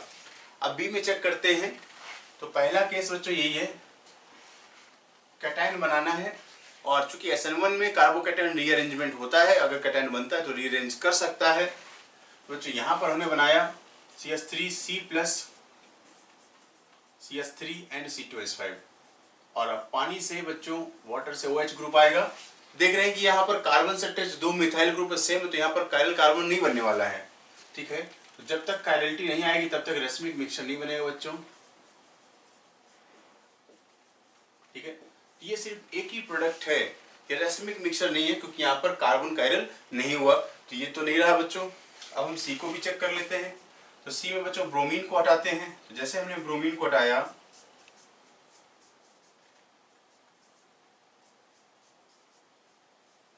ठीक है। अब बच्चों चूंकि इस कैटायन में रीअरेंजमेंट हो जाएगा, हाइड्रोजन को शिफ्ट किया, 1 to हाइड्राइड शिफ्ट करवाया बच्चों, तो हाइड्राइड शिफ्ट के बाद मिला CH3C+, क्योंकि SN1 का इंटरमीडिएट बच्चों कार्बोकैटायन है, और बना हुआ कैटायन स्टेबल बनाना है आपको। अब बच्चों वाटर सॉल्वेंट से OH वाला पार्ट आ जाएगा, OH CH3 C2H5। देखिए बच्चों, यहाँ पर भी कार्बन कायरल नहीं है, अकेला ही प्रोडक्ट रहेगा, तो सिर्फ रेसमिक मिक्सचर प्रोड्यूस होता है सिर्फ ए वाले केस में। तो अगर हम ऑप्शंस की बात करें तो फर्स्ट ऑप्शन है जिसमें रेसमिक मिक्सचर बनता है ओनली ए। बच्चों नेक्स्ट क्वेश्चन देखते हैं, जिसमें एक रिएक्शन गिवन है, इस रिएक्शन के बेसिस पर कुछ ऑप्शन दिए हुए हैं, इन ऑप्शंस में बताने कि कौन सा ऑप्शन सही है। बच्चों जो कुछ है वो इस रिएक्शन पर डिपेंड करता है आंसर। तो ध्यान से देखिए बच्चों कि ये न्यूक्लियोफाइल स्ट्रॉन्ग न्यूक्लियोफाइल है बच्चों, चार्ज है, और जो सॉल्वेंट लिया है ये है बच्चों पोलर अप्रोटिक सॉल्वेंट है बच्चों, सॉल्वेंट है पोलर अप्रोटिक सॉल्वेंट PAS, ठीक है। तो ये सारी कहानी सपोर्ट करती है बच्चों SN2 रिएक्शन को, सारी कहानी सपोर्ट करती है SN2 रिएक्शन को। तो बेसिकली जो भी एल्किल हैलाइड दिए हैं इनमें आपको बताना है कि SN2 रिएक्शन के हिसाब से कि कौन सा ऑर्डर आपको सही दिया हुआ है बच्चों, ठीक है। समझ रहे हैं, strong nucleophile polar aprotic solvent जो रिएक्शन को फेवर करता है, दैट रिएक्शन इज SN2। अब बच्चों देखिए, अगर हम ऑर्डर के हिसाब से बात करें तो SN2 के लिए बेसिक फैक्टर क्या है, as steric hindrance around alpha और beta carbon increases, rate of SN2 decreases. तो बच्चों यहाँ पर देखिए, अगर हम देखें इस हैलाइड के रिस्पेक्ट में ये अल्फा कार्बन है, ये अल्फा कार्बन है, ठीक है। तो बच्चों यहाँ पर देखिए इस पर सब्स्टिट्यूशन हो गया है, ठीक है। तो यहाँ पर इसका रेट ज़्यादा नहीं होगा, यहाँ पर रेट का ऑर्डर ये होना चाहिए था, तो ये तो गलत हो गया, ठीक है, ठीक है। इसी वजह से आपको पता है बच्चों SN2 में रेट जो होता है, जो अनहिंडर्ड हैलाइड होते हैं बच्चों उनका रेट ज़्यादा होता है, हिंड्रेंस बढ़ गया SN2 का रेट कम हो जाता है एल्किल हैलाइड में, इस वजह से बच्चों CH3Br आगे होता है। ठीक है, अब बच्चों यहाँ पर देखिए, यहाँ देखें ये अल्फा कार्बन, ये बीटा कार्बन। ठीक है, तो बीटा कार्बन अगर हिंड्रेंस आ रहा है तो SN2 का रेट कम हो जाएगा। तो बच्चों यहाँ पर भी ये गलत हो गया, ये ऐसा होना चाहिए था। ठीक है, अब बच्चों अगर हम यहाँ देखें, ये बच्चों ये 2 डिग्री का और ये भी 2 डिग्री का है, लेकिन बच्चों ये अगर रिंग वाला पार्ट देखें तो रिंग वाला पार्ट तो दोनों में कॉमन है, तो यहाँ से तो डिसाइड नहीं होगा। अब बच्चों इसको देखिए, ये एलाइल टाइप का बन रहा है, ऐसे देखिए डबल बॉन्ड के बाद वाले कार्बन पर हेलोजन लगा है, एलाइल ब्रोमाइड है बच्चों, ये एलाइल ब्रोमाइड। और ये बच्चों सिंपल 2 डिग्री वाला है, तो एलाइल का रेट 2 डिग्री से ज्यादा होता है। ठीक है, क्योंकि आप इसमें देख रहे होंगे ये sp3 कार्बन है और इससे जुड़ा हुआ कार्बन क्या है बच्चों, ये sp2 है। ठीक है, तो एलाइल वाला आगे होता है 2 डिग्री वाले से, क्योंकि sp2 का इलेक्ट्रोनेगेटिविटी की वजह से ये ब्रोमीन आसानी से रिलीज भी हो जाएगा। तो इस बात को आपको याद रखना है, ये सही है। और यहाँ से भी देख सकते हैं कि हमने इसको कट कर दिया, इसको कट कर दिया। अब इसमें और इसमें अगर समझना है तो इसको भी देख लेते हैं, अगर मान लो हमें डाउट है, नहीं पता चल रहा है कौन आगे होगा, तो इसको भी देख लीजिए। तो यहाँ देखिए, ये तो एलाइल हो गया, सेम चीज है बच्चों, ये एलाइल है। और इसमें देखिए ये डबल बॉन्ड से sp2 कार्बन से बच्चों ये हैलाइड जुड़ा हुआ है, तो ये आपका है बच्चों विनाइल टाइप का सिस्टम है, विनाइल। ठीक है, विनाइल क्या, इनफैक्ट अगर आप इसको देखें तो ये एराइल हो गया, एराइल हैलाइड, क्योंकि इसमें भी बेंजीन रिंग है, यहाँ पर भी बेंजीन रिंग है। और aryl halides are less reactive than allyl halides. ठीक है, तो अगर हम आप रेट को कंपेयर करें तो CH2 double bond CH, CH2X greater than,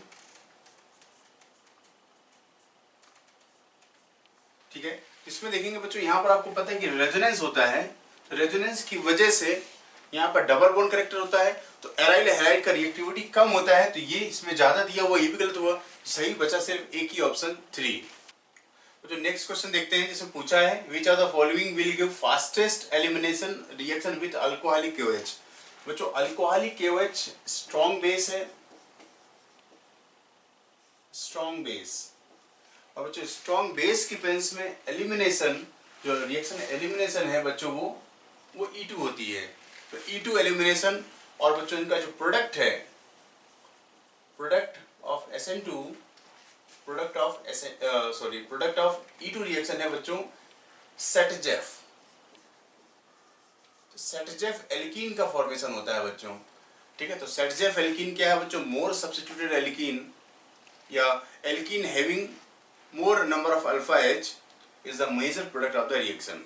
ठीक है, तो बच्चों अगर आप यहाँ देखें, और दूसरी बात बच्चों अगर आप देखें, ये सिस और ट्रांस दोनों है तो सेम, लेकिन स्टीरियो की बात करें, स्टीरियो केमिस्ट्री की बात करें बच्चों, तो E2 में क्या होता है बच्चों, एंटी एलिमिनेशन। तो एंटी का मतलब ये है बच्चों, जैसे ये H और ये जो लिविंग ग्रुप है ये अपोजिट होने चाहिए। ठीक है, तो ये एंटी होंगे तो ये रिएक्शन जो है एंटी एलिमिनेशन को सपोर्ट करती है, ग्रुप आसानी से लीव कर जाते हैं। उसी तरीके से बच्चों यहाँ पर देखें, जैसे लिखा है यहाँ पर ये दोनों सिस हैं, तो सिस का मतलब ऐसे समझें, ये बच्चों ये ब्रोमीन और ये मिथाइल ग्रुप, ये ब्रोमीन और ये मिथाइल, ये कैसे हैं, ये सिस हैं। तो अगर हाइड्रोजन की बात करें तो अगर Hb होगा बैक साइड, बच्चों जो ग्रुप लीव करते हैं ये H और Br निकलता है बच्चों इसमें एलिमिनेशन में, ये ग्रुप कैसे हैं, एंटी है। तो अगर एंटी अरेंजमेंट है तो ये उसको सपोर्ट करेगा बच्चों, ये यहाँ पर इसको फेवर करता है प्रोडक्ट बनाने में। ठीक है, अगर आप इसमें देखेंगे बच्चों, अगर ये ट्रांस है तो ट्रांस का मतलब क्या, अगर ब्रोमीन अबो प्लेन है हम ब्लू प्लेन भी बना सकते हैं, तो अगर ब्रोमीन अबो प्लेन है तो Me कैसा होगा बच्चों, वो बिलो प्लेन होगा। तो अगर Me बिलो प्लेन है तो हाइड्रोजन क्या होगा बच्चों, अबो प्लेन। तो हाइड्रोजन और ब्रोमीन दोनों सेम साइड आ गए। ठीक है, जबकि स्टीरियोकेमिस्ट्री बोलता है ये एलिमिनेशन एंटी होता है, तो लीव करने वाले ग्रुप बच्चों एंटी होने चाहिए, तो वो सपोर्ट अरेंजमेंट यहाँ देखने को मिलता है बच्चों। यहाँ पर ऐसा कोई स्टीरियोकेमिस्ट्री मेंशन नहीं किया है और इनमें से कोई प्रोडक्ट बनेगा भी नहीं। अगर बच्चों आप इसमें बनाना चाहें तो इसका एल्कीन अगर आप देखें तो अगर हमने H और Br को हटाया तो हमें बना हुआ तो एल्कीन बच्चों कुछ ऐसा मिला, ये एल्कीन मिला बच्चों आपको Me, जिसके अल्फा कार्बन और ये अल्फा कार्बन और ये अल्फा कार्बन, इसमें बच्चों हैं 7 अल्फा H। तो सबसे ज्यादा अल्फा H यहाँ पर मिलते हैं बच्चों। अगर आप चेक करेंगे इन बाकी केसेस में देखें बच्चों, तो आप इसमें भी अगर निकालना चाहेंगे तो यहाँ पर देखिए जिसमें सबसे ज्यादा अल्फा H मिले, तो इसमें अल्फा H कितने हैं बच्चों, 4 ही हैं। ठीक है, अगर आप इसमें देखें अल्फा H, ठीक है, एलिमिनेशन करके ये अल्फा कार्बन ये बीटा एलिमिनेशन करेंगे बच्चों जब हम इसमें, तो आपको मिलेगा डबल बॉन्ड यहाँ पर, ये मिथाइल। तो इसमें भी मैक्सिमम अल्फा H अगर आएंगे तो 4 आएंगे, किसी भी साइड से देखेंगे तो मैक्सिमम 4 है, कुछ दूसरे अरेंजमेंट में कम भी हो सकते हैं। तो हमें वो एल्कीन बनानी है जिसमें अल्फा H ज्यादा हो और स्टीरियो केमिस्ट्री वाइज फेवरेबल भी हो। तो ये बच्चों उनके मेजर प्रोडक्ट तो है नहीं, तो मेजर प्रोडक्ट आपको मिलेगा यहाँ से, जो सिस होगा उसमें आपको मिलेगा एंटी एलिमिनेशन दिखेगा, और एंटी एलिमिनेशन से मैक्सिमम अल्फा H बच्चों आपको इस एल्कीन में मिलते हैं। This is the major product of the reaction. तो नेक्स्ट क्वेश्चन देखते हैं, बहुत ही इंपॉर्टेंट सवाल है जिसमें लिखा गया है 6 क्लोरोहेक्सेन टू ऑल और NaNH2 के साथ रिएक्शन करवा रहे हैं बच्चों। NaNH2 बेस का भी काम करता है, हीट कर रहे हैं। ठीक है, तो बच्चों देखिए यहाँ पर क्या होने वाला है। ठीक है, तो बच्चों ये 1 2 3 4 5 एंड 6, तो 6 पर है क्लोरीन, 6 क्लोरो और हेक्सेन टू ऑल, ये बच्चों अरेंजमेंट है। अब हमने क्या लिया है NaNH2, बच्चों NaNH2 में क्या है NH2 माइनस। तो ध्यान दीजिए बच्चों, ये अल्कोहल का H एसिडिक है, अल्कोहल का H एसिडिक है और ये एक बेस का काम करेगा। अगर बच्चों सामने एसिडिक H है तो NH2 माइनस न्यूक्लियोफाइल भी होता है और यहाँ पर ये बेस भी बन जाएगा क्योंकि इसके पास एसिडिक H है और एसिड बेस रिएक्शन पहले होती है। बच्चों ये न्यूक्लियोफाइल का काम नहीं करेगा, ये इस पर अटैक नहीं करेगा क्योंकि acid base reactions are faster than nucleophilic substitution. तो पहले ये इसके H को खींचेगा।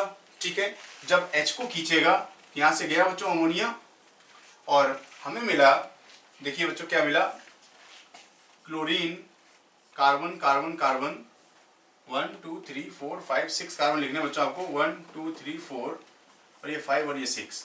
ठीक है, तो यहाँ पर मिला बच्चों 1 2 3 4 5 एंड 6। अब बच्चों देखिए ये अब न्यूक्लियोफाइल का काम करेगा। तो न्यूक्लियोफाइल और बच्चों यहाँ पर लिविंग ग्रुप दोनों साथ में हैं। इंट्रामोलिकुलर SN2 वाला केस हो गया बच्चों, इंट्रा मॉलिक्यूलर SN2 रिएक्शन हो जाएगी क्योंकि बच्चों जब न्यूक्लियोफाइल और लिविंग ग्रुप दोनों साथ में हो तो इंट्रामोलिकुलर अटैक बहुत फास्ट होता है, ये इस पर अटैक करेगा और यहाँ से लिविंग ग्रुप का जाना, तो एक रिंग का फॉर्मेशन हो रहा है बच्चों, एक रिंग का फॉर्मेशन हो रहा है। इसमें देखिए 1 2 3 4 5 और ऑक्सीजन को मिला करके ऑक्सीजन भी उस रिंग का पार्ट हो गया, एक रिंग का फॉर्मेशन हो रहा है। तो पहले तो आप बच्चों ऐसे ही जोड़ दीजिए, ये इस तरीके से बच्चों अरेंजमेंट बना। ठीक है, तो आपने क्या किया, इसको सीधे इसके साथ ज्वाइन करवा दिया तो रिंग बना। तो रिंग का साइज देखो 1 2 3 4 5 एंड 6, तो 6 मेंबर की रिंग बनी। कायदे से बना दीजिए बच्चों, उसको नंबरिंग लिख लीजिए। ये ऑक्सीजन को 1 लिखा है, अब 2 3 4 5 कैसे भी लिख सकते हैं। तो ये बच्चों 2 3 4 5 एंड 6, 2 नंबर पर क्या लगा हुआ है बच्चों, मिथाइल ग्रुप लगा हुआ है, कार्बन लगा हुआ है, कार्बन क्या रिप्रेजेंट करेगा, मिथाइल ग्रुप को। This is the answer of the reaction. ठीक है, नेक्स्ट क्वेश्चन देखते हैं जिससे पूछा है among the following cyclic isomers of molecular formula C7H13Br can form 1 methyl cyclohexane 1 all on reaction with water acetone silver plus. ठीक है बच्चों, ये इसका स्टेटमेंट है। तो आप ध्यान दीजिए कि वाटर का इस्तेमाल किया है, वाटर इस रिएक्शन का सॉल्वेंट है। ठीक है, और खुद न्यूक्लियोफाइल भी है बच्चों, वाटर न्यूट्रल न्यूक्लियोफाइल है और न्यूट्रल न्यूक्लियोफाइल के केस में सब्स्टिट्यूशन रिएक्शन बच्चों SN1 होती है। ठीक है, एसीटोन का काम सिर्फ बच्चों इस एल्किल हैलाइड को डिसॉल्व करने का है और सिल्वर प्लस बच्चों लिया गया है, सिल्वर प्लस लुईस एसिड है बच्चों, ये AgBr बना लेगा बहुत तेजी से। ठीक है, तो कैटायन का फॉर्मेशन करता है और कैटायन बनता है बच्चों आपको SN1 रिएक्शन में। तो जब न्यूट्रल सॉल्वेंट हो और लुईस एसिड का इस्तेमाल किया जा रहा हो तो रिएक्शन बच्चों क्या है, SN1 रिएक्शन है। और आपको प्रोडक्ट बताना है 1 मिथाइल साइक्लोहेक्सेन 1 ऑल, तो आपको प्रोडक्ट हर केस में ये बनाना है हर हाल में। और ये प्रोडक्ट इसमें से सभी के सभी आइसोमर से कौन से बनाते हैं तो बच्चों चेक करते हैं। तो आपको पता है बच्चों SN1 में इंटरमीडिएट कार्बोकैटायन का फॉर्मेशन होता है और कार्बोकैटायन बनते ही रीअरेंज करने की कोशिश करता है। अगर वो अपने से स्टेबल कैटायन में कन्वर्ट करता है तो हो जाएगा। बच्चों रिंग है, रिंग के बाहर पॉजिटिव चार्ज है तो रिंग एक्सपेंशन वाला केस है, रिंग एक्सपेंड कर जाएगी बाय 1 कार्बन। ठीक है, रिंग एक्सपेंड होने के बाद बच्चों ये 5 मेंबर रिंग है, 1 2 3 4 5 और 6, ये 6 मेंबर रिंग में कन्वर्ट हो जाएगा बच्चों।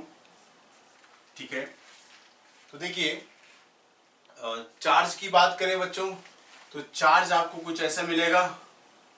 ठीक है, क्योंकि ये 1 वाला ये रिंग का पार्ट हो गया तो चार्ज बनेगा 2 पर, और 2 से जुड़ा हुआ एक बाद वाले कार्बन पर एक मिथाइल ग्रुप लगा हुआ है बच्चों। इसमें अब हम करेंगे बच्चों क्या 1,2 methyl shift, 1,2 methyl shift. Methyl shift होने के बाद हमें मिलेगा बच्चों इस तरीके का कैटायन। अब वाटर न्यूक्लियोफाइल है, वाटर से जो जुड़ने वाला पार्ट है बच्चों वो OH ग्रुप आ जाएगा। तो इस केस में बच्चों 1 मिथाइल साइक्लोहेक्सेनॉल बन गया। ठीक है, अब बच्चों नेक्स्ट चेक करते हैं। इसमें जैसे ही ब्रोमीन जाएगा तो बच्चों इसमें आप कोई रीअरेंजमेंट करने की जरूरत नहीं है, खुद ही स्टेबल कैटायन है। अब वाटर न्यूक्लियोफाइल आएगा, इसने OH लगा दिया, इसमें कोई रीअरेंजमेंट की जरूरत नहीं है। तो नेक्स्ट केस देखते हैं, इसमें ब्रोमीन को रिमूव करवाते हैं। तो ब्रोमीन के रिमूव होने के बाद हमें मिलेगा बच्चों कुछ ऐसा कैटायन। अब हम रिंग एक्सपेंड करवाते हैं बाय 1 कार्बन, तो रिंग एक्सपेंशन से हमें मिलेगा बच्चों कुछ ऐसे, ये 6 मेंबर रिंग में कन्वर्ट हो जाएगा। ठीक है बच्चों, तो कुछ केस ऐसा बनेगा। ठीक है, जब यहाँ से बॉन्ड टूटेगा बच्चों यहाँ पर पॉजिटिव चार्ज बनेगा। पॉजिटिव चार्ज के नेक्स्ट कार्बन पर क्या है बच्चों मिथाइल ग्रुप लगा हुआ है, तो positive charge next carbon methyl group. और अब बच्चों वही केस हाइड्राइड शिफ्ट करवा दें, 1 2 हाइड्राइड शिफ्ट। हाइड्राइड शिफ्ट के बाद मिला बच्चों आपको कुछ ऐसा कैटायन, और अब वाटर न्यूक्लियोफाइल आ जाएगा। तो वाटर न्यूक्लियोफाइल से बच्चों यहाँ पर आ जाएगा OH ग्रुप।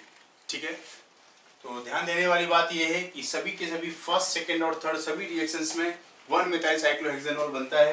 तो आंसर दिया है बच्चों all of these. Next question देखते हैं बच्चों, rate of acid catalysed dehydration. बच्चों एसिड कैटालाइज्ड डिहाइड्रेशन की अगर बात करें बच्चों, जैसे अल्कोहल दिए हैं वो सारे के सारे, और एसिड की प्रेजेंस में बच्चों अल्कोहल क्या बनाता है, कार्बोकैटायन बनाता है। तो सिंपल सी बात है बच्चों कि rate of dehydration is directly proportional to stability of carbocation formed। ठीक है, तो बच्चों आपको कार्बोकैटायन की स्टेबिलिटी पता है 3 degree, then 2 degree and 1 degree. तो 3 डिग्री का कैटायन ज्यादा स्टेबल होता है। तो बच्चों अगर आप इसमें देखें ये 1 डिग्री अल्कोहल, ये बच्चों 2 डिग्री अल्कोहल है और ये 2 डिग्री अल्कोहल। ठीक है, तो अल्कोहल में भी अगर डिहाइड्रेशन देखें तो जो 3 डिग्री अल्कोहल का डिहाइड्रेशन ज्यादा होगा, क्योंकि पहला कैटायन हमें देखना है स्टेबिलिटी में। तो पहला कैटायन बच्चों अगर इस OH को हटाते हैं तो प्राइमरी कैटायन बनेगा, यहाँ पर पॉजिटिव चार्ज, यहाँ पर पॉजिटिव चार्ज, और बच्चों इसमें यहाँ पर पॉजिटिव चार्ज। लेकिन इस केस में बच्चों पॉजिटिव चार्ज क्या है, स्टेबल बाय रेजोनेंस मिलेगा बच्चों इस फिनाइल ग्रुप का। तो 3 तो बच्चों सबसे आगे होगा, फिर फर्स्ट और सेकेंड बच्चों पीछे होंगे। अब बच्चों 3 तो आगे है। अब हम बच्चों फर्स्ट और सेकेंड में अगर कंपेयर करें तो फर्स्ट वाला प्राइमरी अल्कोहल, अगर इस कैटायन के रिस्पेक्ट में अल्फा H देखें तो यहाँ मिले 2, तो बच्चों अगर आप इसमें अल्फा H देखते हैं तो इसमें मिलते हैं बच्चों हमें 4। ये अल्फा कार्बन रहेगा, ये अल्फा कार्बन रहेगा इस पॉजिटिव चार्ज के रिस्पेक्ट में। ठीक है, तो देखिए 4 अल्फा H, तो ये 2 डिग्री भी है। ठीक बच्चों, ये आगे हो जाएगा सेकेंड वाला और फर्स्ट वाला पीछे रहेगा। तो बच्चों हमारा ऑप्शन देखना है जिसमें थर्ड सबसे आगे है, और थर्ड सबसे आगे है बच्चों सिर्फ एक ही ऑप्शन है। ठीक है, third second and first. Answer मिला बच्चों हमें 3। नेक्स्ट क्वेश्चन देखते हैं जिसमें अल्कोहल लिया है, कॉन्सेंट्रेटेड H2SO4 और हीट कर रहे हैं। तो बच्चों ये एलिमिनेशन है। तो बच्चों ये एलिमिनेशन रिएक्शन का एग्जांपल है।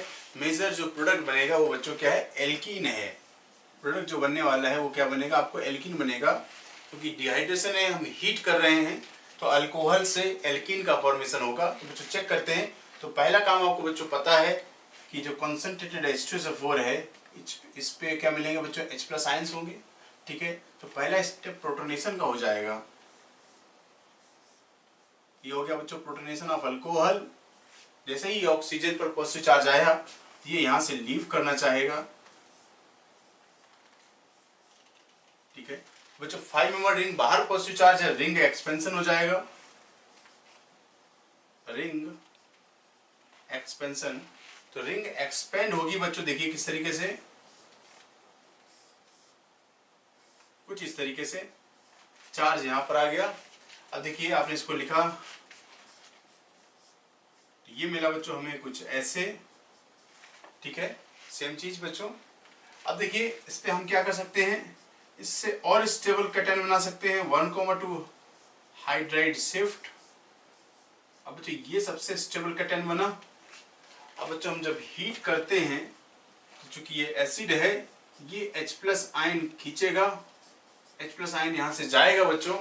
H+ आयन जाने के बाद सेटजेफ एल्कीन का फॉर्मेशन होता है बच्चों, सेटजेफ एल्कीन बनती है, ठीक है। चूंकि एसिड कैटलिस्ट का काम करता है, तो कैटलिस्ट जैसे बच्चों हमने स्टार्टिंग में इसको यूज किया, अब हम उसको वहां पर उसी फॉर्म में वापस ही हमको मिल भी जाता है, ठीक है। तो ये Saytzeff alkene, this is the major product of the reaction. Next question देखते हैं, जिसमें एल्किल हैलाइड और अल्काइन की रिएक्शन से 4 डेकाइन बनाना है। तो रिएक्शन का पैटर्न कुछ ऐसा रहेगा, ये एल्किल हैलाइड है, और बच्चों अल्काइन जो लिया है वो अल्काइन है बच्चों आपकी HC≡CR, क्योंकि एसिडिक H होगा, तो बच्चों ये बेस का काम कर रहा है, ठीक है।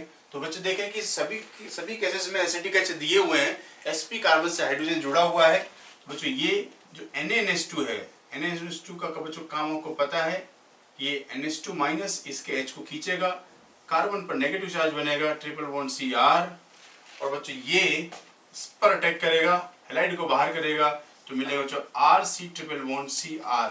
तो जो डेकाइन बनाना है 4 डेकाइन, तो रिएक्शन का जो प्रोसेस है कुछ इस तरीके से बनेगा। तो बच्चों ध्यान दीजिए, अगर हम डायरेक्ट देखना चाहें तो डायरेक्ट देख रहे हैं कि जो एसिडिक कार्बन है sp कार्बन और एल्किल हैलाइड वाले कार्बन जो अल्काइल ग्रुप बच्चों उसको डायरेक्ट जोड़ा गया है। तो अगर प्रोडक्ट को देखें, ये पार्ट बच्चों अल्काइन का है और ये वाला जो पार्ट है ये एल्किल हैलाइड का हो गया, एल्काइल हैलाइड, इसको मैंने ऐसे लिख दिया R', इसको लिख दिया R', ठीक है। तो ये पार्ट है, इसी से देखना है 4 डेकाइन कहां पर बनता है। डेकाइन के लिए बच्चों आपको चाहिए 10 कार्बन, तो सबसे पहले 10 कार्बन का होना जरूरी है। तो अगर आप बच्चों यहां पर देखें तो 4 और 5 और ये 6, 7, 8, 9 कार्बन है। तो बच्चों ये 4, ये जो डेकाइन है, ये आपका 4 डेकाइन बनाएगा नहीं, क्योंकि इसमें 9 कार्बन है, ठीक है। तो ये तो कट गया। अब बाकी जगह पे देखिए बच्चों आपको सभी में 10 कार्बन नजर आते हैं, और हम प्रोडक्ट बनाने की कोशिश करते हैं। तो प्रोडक्ट बनाना है बच्चों, आपको क्या करना है, इस H को हटाना है और इसके हैलाइड को हटाना है, और डायरेक्ट आप इसको ज्वाइन कर दीजिए। तो डायरेक्ट जब ज्वाइन कर रहे होंगे, मिलेगा बच्चों आपको CH3 CH2 और बच्चों ये C≡C, और यहां से मिला बच्चों आपको CH2 और CH3। तो बच्चों आप इसमें नंबरिंग करते हैं, मिला 1 2 3 4, ठीक है। तो ये मिला 1 2 3 4 5 6 7 8 9। बच्चों यहाँ पर भी 9 कार्बन आ गए। तो इसने भी बच्चों डेकाइन नहीं बनाया, डेकाइन ये नोनाइन है, ठीक है। तो 4 नोनाइन हुआ, 9 कार्बन है बच्चों इसमें। अब बच्चों हम यहाँ पर चेक करते हैं क्या बनता है। तो इसमें भी बच्चों आपको इस H को हटाना है, यहाँ से इस क्लोरीन को हटाना है, और प्रोडक्ट देखिए बनाते हैं बच्चों। तो CH3 और CH2 होल थ्राइस है बच्चों, और C≡C। अब इस कार्बन को जोड़ा बच्चों हमने, CH2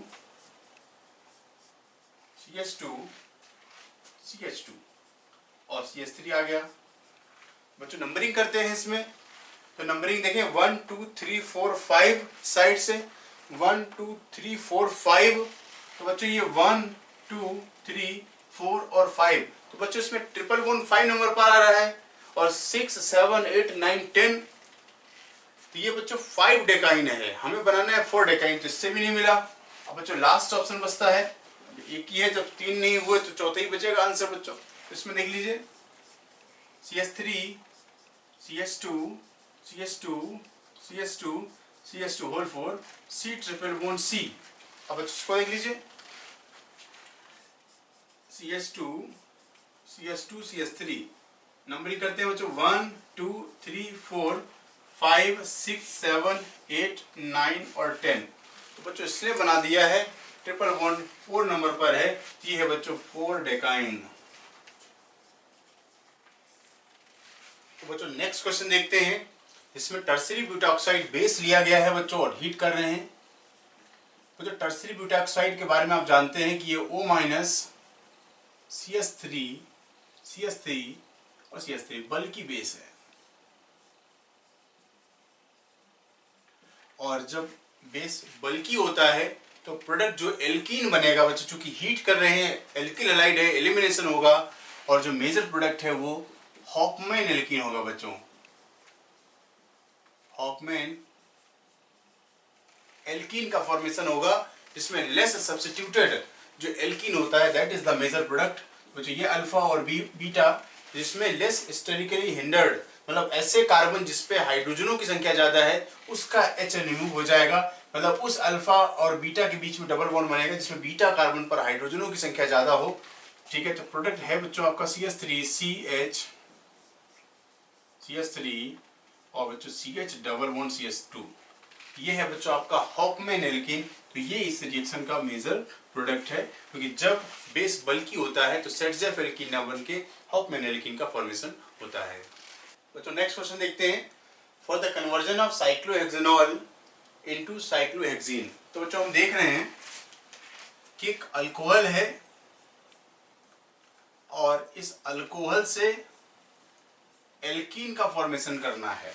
ठीक है, और कौन से रिएजेंट सुटेबल होंगे, तो बच्चों सामने से नजर आ रहा है कि डिहाइड्रेशन ऑफ अल्कोहल है, और डिहाइड्रेशन ऑफ अल्कोहल में हम डिहाइड्रेटिंग एजेंट का इस्तेमाल करते हैं। बच्चों ये क्या है, डिहाइड्रेशन, और डिहाइड्रेशन में यूज करते हैं बच्चों डिहाइड्रेटिंग एजेंट, और जिसमें हम बच्चों लेते हैं कॉन्सेंट्रेटेड H2SO4, कॉन्सेंट्रेटेड H3PO4, या बच्चों Al2O3, एल्यूमिना भी काम करता है, P2O5 भी काम करता है बच्चों। ये हम KHSO4 के साथ भी हीट करते हैं, सभी को लेकर के बच्चों हीट किया जाए तो एल्कीन का फॉर्मेशन होता है। ठीक है, तो बच्चों अगर हम ध्यान दें यहाँ पर तो हम यूज करते हैं कॉन्सेंट्रेटेड H2SO4, Al2O3 का भी हम इस्तेमाल करते हैं। तो 1 और 2 हम बच्चों HI का इस्तेमाल नहीं करेंगे, क्योंकि HI में क्या बच्चों I- है, स्ट्रॉन्ग न्यूक्लियोफाइल है, स्ट्रॉन्ग न्यूक्लियोफाइल होने की वजह से ये बच्चों क्या है सब्स्टिट्यूशन का प्रोडक्ट को फेवर, सब्स्टिट्यूशन का प्रोडक्ट भी बनाने लगेगा। ठीक है, तो जो डिहाइड्रेटिंग एजेंट है वो हमें पता है, जो H2SO4 या जो एसिड है H2SO4 है, H3PO4, ये डिहाइड्रेटिंग एजेंट का काम करते हैं, ये वाटर को आसानी से रिमूव कर लेते हैं। ठीक है, नेक्स्ट देखिए, पूछा है बहुत ही आसान सा सवाल है, which of the following is an example of elimination reaction. तो बच्चों जब आप एलिमिनेशन करते हैं, तो जैसे बच्चों इसको देखिए, एलिमिनेशन का एग्जांपल है, जब हम एलिमिनेशन कर रहे होंगे तो एल्कीन का फॉर्मेशन होता है, मतलब एलिमिनेशन करने से मल्टीपल बॉन्ड का फॉर्मेशन होता है, और डबल बॉन्ड भी हो सकता है, ट्रिपल बॉन्ड भी हो सकता है। ठीक है, तो जो यहाँ पर देखिए CHO है, तो हमने बच्चों आपको बताया था कि कार्बोनिल कंपाउंड है, कार्बोनिल कंपाउंड में रिएक्शन न्यूक्लियोफिलिक एडिशन होता है बच्चों, ये न्यूक्लियोफिलिक एडिशन का एग्जांपल हो गया। बच्चों इसमें देखिए अल्कोहल है, एल्कीन बना, ये एलिमिनेशन हो गया, ये एलिमिनेशन का एग्जांपल है। बच्चों इसमें देखिए ये अल्कोहल से हैलाइड बन गया, तो OH के प्लेस पर ब्रोमीन आ गया, ये सब्स्टिट्यूशन का एग्जांपल हो गया। बच्चों यहाँ पर देखिए एसिड है, तो ये H एसिडिक है। ठीक है, और इसने बना दिया है सॉल्ट बना दिया है, ये बच्चों एसिड बेस रिएक्शन का एग्जांपल हो गया। ठीक है, तो हमसे जो पूछा है एलिमिनेशन का एग्जांपल, वो है आंसर है बच्चों आपका 2। तो नेक्स्ट क्वेश्चन देखते हैं, जिसमें एल्किल हैलाइड लिया है और एल्कीन का फॉर्मेशन करना है। तो देखें अल्कोहलिक KOH हीट कर रहे हैं, तो बच्चों ये E2 रिएक्शन का एग्जांपल है, और प्रोडक्ट है बच्चों आपका सेटजेफ एल्कीन, प्रोडक्ट बनेगा सेटजेफ एल्कीन, और E2 रिएक्शन में कोई भी रीअरेंजमेंट नहीं होता है, बिल्कुल बच्चों डायरेक्ट काम करना है अल्फा बीटा। तो बीटा के H को हटा देना है आपको, अल्फा और बीटा के बीच में डबल बॉन्ड बनाना है। तो प्रोडक्ट बना बच्चों आपको CH3 डबल बॉन्ड CH2। तो बच्चों हम इसको ऐसे भी लिख सकते हैं इस तरीके से। So this is the answer of this question. Next important question है बच्चों, देखते हैं which of the following cannot undergo E2 reaction। तो बच्चों E2 के रिएक्शन के लिए जरूरी है बच्चों RCH2 CH2Br कुछ ऐसे लिख रहा हूँ बच्चों। बच्चों जब एलिमिनेशन होता है E2 है बच्चों, एलिमिनेशन में बीटा H, तो बीटा H का होना जरूरी है। तो presence of at least one beta H is necessary। ठीक है, तो एलिमिनेशन के लिए E2 के लिए कम से कम एटलीस्ट 1 बीटा H होना चाहिए, क्योंकि बच्चों बेस क्या करता है, इस H को अब्स्ट्रैक्ट करता है और यहाँ पर एक बॉन्ड का फॉर्मेशन होता है अल्फा बीटा कार्बन के बीच में। ठीक है बच्चों, देखिए ये अल्फा कार्बन बीटा हाइड्रोजन है, एलिमिनेशन हो जाएगा।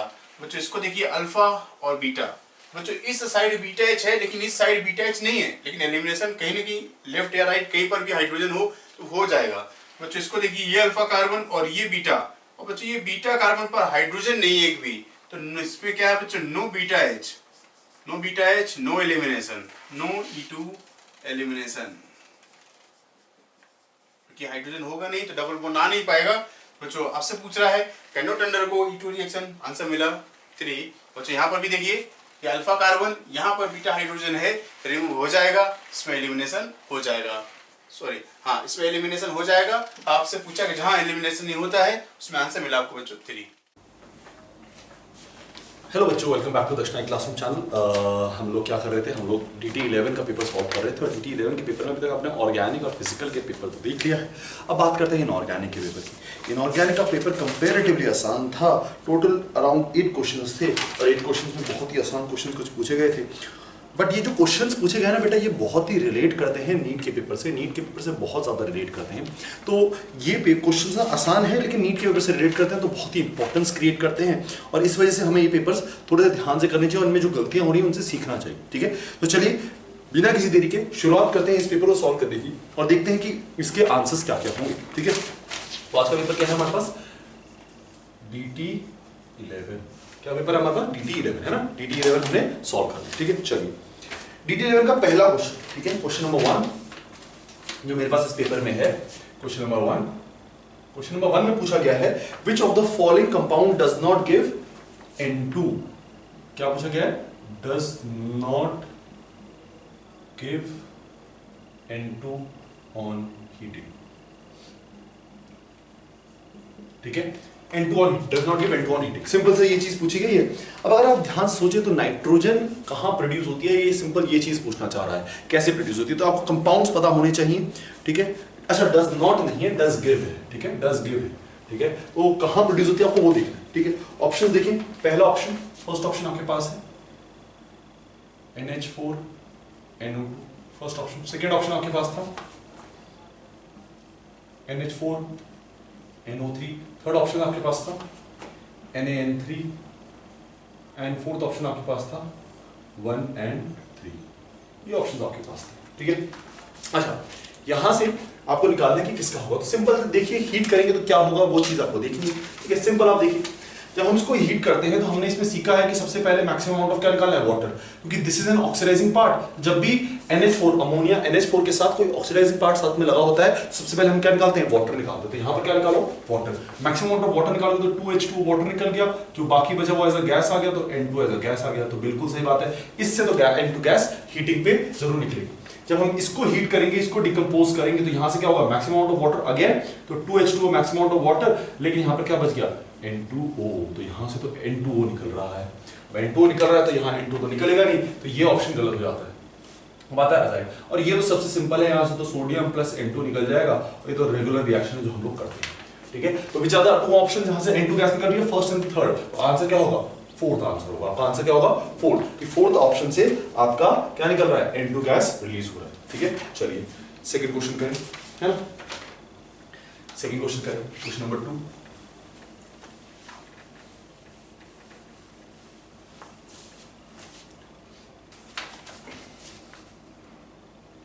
क्वेश्चन नंबर 2, क्वेश्चन नंबर 2 में पूछा गया विच ऑफ द फॉलोइंग इज और आर इनकरेक्ट। क्वेश्चन नंबर 2 में क्या पूछा है, जो फॉलोइंग इज और आर इनकरेक्ट। तो इज एंड आर, अब देखो सिंगल करेक्ट है तो मल्टीपल तो हो नहीं सकता है ना, तो क्या होगा आपसे पूछा गया, ठीक है। तो फर्स्ट ऑप्शन क्या है आपके पास, H3PO4 is greater than H3PO3 is greater than H3PO2। क्या देखना है हमें, रिड्यूसिंग कैरेक्टर, हमें देखना है रिड्यूसिंग कैरेक्टर।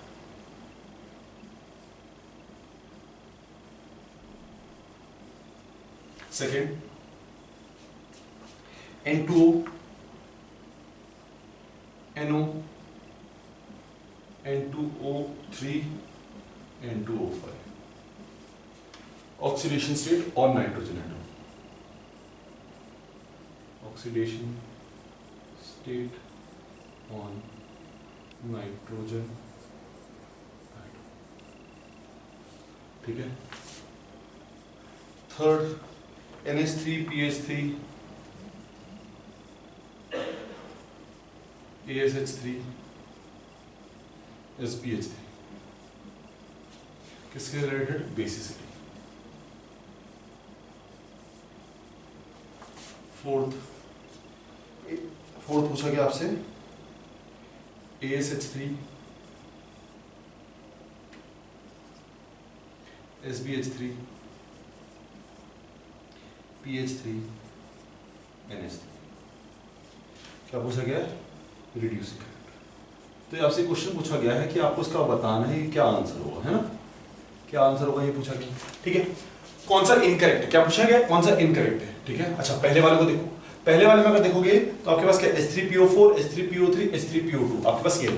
आपको क्या देखना है, रिड्यूसिंग कैरेक्टर, क्या देखना है, रिड्यूसिंग कैरेक्टर, ठीक है। अब रिड्यूसिंग कैरेक्टर देखने का तरीका क्या है, कितने H हैं, क्योंकि जितने ज्यादा H होंगे उतना ही आसानी से वो क्या करेगा, दूसरे को क्या देगा, आपका H देगा और दूसरे को रिड्यूस कर सकता है।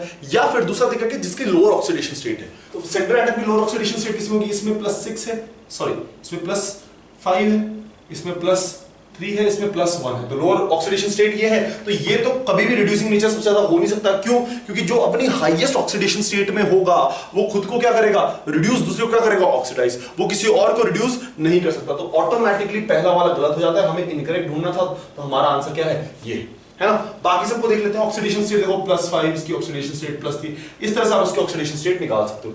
नेक्स्ट बेसिसिटी, ऑब्वियस सी बात है इसकी बेसिसिटी ज्यादा होगी और यहां बेसिसिटी कम होगी। क्यों कम होगी, बेसिसिटी कैसे निकालते हैं, लोन पेयर कितनी आसानी से डोनेट कर सकते हैं। अब बात समझना कि जब इसका लोन पेयर होगा तो वो हाइब्रिडाइज लोन पेयर होगा, है ना, क्योंकि ये हाइब्रिडाइज वाला होता है, और इसका लोन पेयर हाइब्रिडाइज नहीं होगा। क्यों, क्योंकि ये तो क्या है, ड्रैगो कंपाउंड है, ये क्या है, ड्रैगो कंपाउंड। क्योंकि ये अनहाइब्रिडाइज्ड है तो जो ये बॉन्ड बनाएगा वो ये वीक बॉन्ड बनाएगा, लेकिन क्योंकि ये हाइब्रिडाइज्ड है तो जो NH3 बॉन्ड बनाएगा with the lone pair will be a stronger bond, तो इसकी डोनेशन की टेंडेंसी ज्यादा होगी। क्यों, क्योंकि इसको पता है आगे चल के जो बॉन्ड बना रहा है वो कैसा बॉन्ड बना रहा है, स्ट्रॉन्ग बॉन्ड बना रहा है, जबकि इसकी डोनेशन की टेंडेंसी कम होगी और ओवरऑल डोनेशन की टेंडेंसी डिक्रीज होती जाएगी। और डोनेशन की टेंडेंसी डिक्रीज हो गई तो बेसिसिटी भी क्या करेगी, डिक्रीज करेगी, ठीक है। Next reducing nature, again reducing nature कैसे चेक करोगे, कितनी आसानी से H को डोनेट कर पाता है। तो जो जिसका बॉन्ड वीक होगा वो सबसे आसानी से H को डोनेट करेगा और दूसरे को क्या करेगा, रिड्यूस। जिसका बॉन्ड स्ट्रॉन्ग होगा वो बहुत मुश्किल से H को डोनेट करेगा और क्या बनेगा,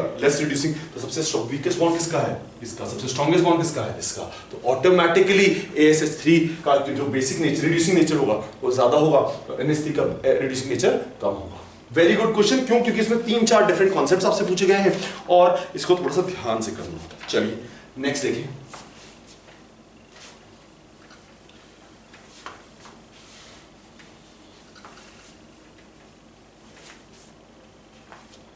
क्वेश्चन नंबर 3। क्वेश्चन नंबर 3 में पूछा गया which are the following structural features of graphite best accounts for its use as lubricant. कौन सा स्ट्रक्चरल फीचर ऑफ ग्रेफाइट है जो बेस्ट अकाउंट करता है ग्रेफाइट का for use as lubricant, lubricant की तरह यूज करने के लिए कौन सा उसका बेस्ट स्ट्रक्चरल फीचर है, ठीक है। तो बेस्ट स्ट्रक्चरल फीचर क्या होगा, लुब्रिकेंट क्या होता है, लुब्रिकेंट बेसिकली आपका लिक्विड फॉर्म है और वो आसानी से मूव करता है ना। जितनी आसानी से मूव करेगा, जितना वो विस्कस होगा, जितनी उसकी आसानी से मूवमेंट होगा उतना ही बेटर होगा। अब लुब्रिकेंट क्या होता है, मूवमेंट होना चाहिए उसका, है ना, और विस्कस भी होना चाहिए, थोड़ा सा ऐसा भी नहीं हो कि पानी की तरह बह जाए, थोड़ा सा विस्कस होना चाहिए। तो विस्कस विस्कोसिटी के लिए या हिंदी में बोलते हैं ना गाढ़ापन, तो बेसिकली वाटर और ऑयल, ऑयल में विस्कोसिटी ज्यादा है, वाटर में विस्कोसिटी कम है। ठीक है, क्यों कि फ्लो, वाटर का फ्लो ज्यादा है क्योंकि वो आसानी से मूव करता है, ऑयल थोड़ा स्लोली मूव करता है। क्यों? क्योंकि उसमें इंटरमॉलिक्यूलर फोर्स ऑफ अट्रैक्शन है। अब जो आप ग्रेफाइट देखते हो तो ग्रेफाइट का स्ट्रक्चर हमारे पास कुछ इस तरह से होता है ना? ठीक है, कुछ इस तरह से हमारे पास ग्रेफाइट का स्ट्रक्चर होता है, कुछ इस तरह से है ना, कुछ इस तरह से, और नेक्स्ट नीचे भी लेयर होगी, और उनके बीच में क्या होता है, हाइड्रोजन बॉन्डिंग होती है। हाइड्रोजन बॉन्डिंग या फिर आप बोल सकते हो van der force of attraction होता है। और क्योंकि van der force of attraction है, van der force of bond है, तो उसकी वजह से क्या होता है, उसका मूवमेंट क्या हो जाता है, बहुत मुश्किल हो जाता है, उसमें विस्कोसिटी बढ़ जाती है, और उसी वजह से वो एज अ लुब्रिकेंट काम आ सकता है। तो क्या होगा, आंसर है आपका थर्ड। और थर्ड आंसर क्या कहता है, थर्ड आंसर कहता है presence of van der Waals forces between layers, presence of van der Waals forces between layers. ठीक है, तो आपका presence of van der Waals forces between layers. ठीक है, चलिए क्वेश्चन नंबर 4, आंसर थर्ड था इसका, है ना। फोर्थ में पूछा गया, among the following substituted silanes the one which will give cross linked silicones, कौन सा, cross linked silicones। इससे बहुत बार क्वेश्चन आता है बेटा, ठीक है, cross link silicones, which one gives cross link silicones, कौन सा क्रॉस लिंक सिलिकॉन देगा। अब क्रॉस लिंक सिलिकॉन्स के लिए मैंने आपको बताया है कि आपके पास RSiCl3 होना चाहिए, क्योंकि 2 में, यहां पर अगर 2 है तो लीनियर चेन बनती है, अगर 1 है तो डाइमर बनता है, लेकिन 3 में क्या बनता है, क्रॉस लिंक पॉलीमर बनता है। तो Cl3 होना चाहिए, क्योंकि ये वाटर के साथ रिएक्ट करेगा तो ये बना देगा RSiOH होल थ्राइस, और जब ये RSiOH होल थ्राइस बना देगा तो क्रॉस लिंक पॉलीमर करके ये कुछ इस तरह से बना देगा SiOOR, यहाँ से Si, यहाँ पर Si, यहाँ पर Si, कुछ इस तरह से कंपाउंड बना देगा, आगे कंटिन्यू, है ना। तो आगे क्रॉस लिंकिंग के लिए क्या जरूरी है, यहाँ पर 3 Cl होने चाहिए, 3 OH होने चाहिए, ठीक है, तभी क्रॉस लिंकिंग बनेगा। तो कौन सा ऑप्शन था ऐसा, ऑप्शन नंबर 1 ऐसा था जहां पर 3 Cl थे, ऑप्शन नंबर 1 ऐसा था जहां पर क्या थे, 3 Cl थे। ठीक है ना, चलिए नेक्स्ट, फोर्थ हो गए, 4 हो गए।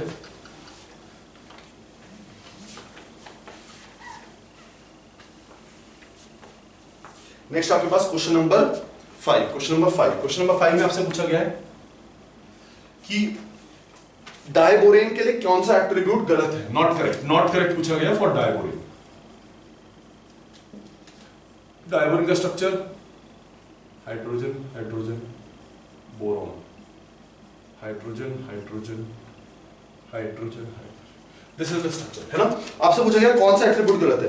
There are 2 bridging hydrogen and 4 terminal hydrogen, बिल्कुल फर्स्ट पॉइंट पूछा गया, 2 ब्रिजिंग हाइड्रोजन है, 2 ब्रिजिंग हाइड्रोजन है और 4 टर्मिनल हाइड्रोजन, तो बिल्कुल फर्स्ट पॉइंट सही है, गलत नहीं हो सकता। सेकंड पूछा गया है, each boron atom forms 4 bonds in diborane, each boron atom forms 4 bonds, बिल्कुल सही बात, 4 बॉन्ड बनाता है, बिल्कुल सही बात है।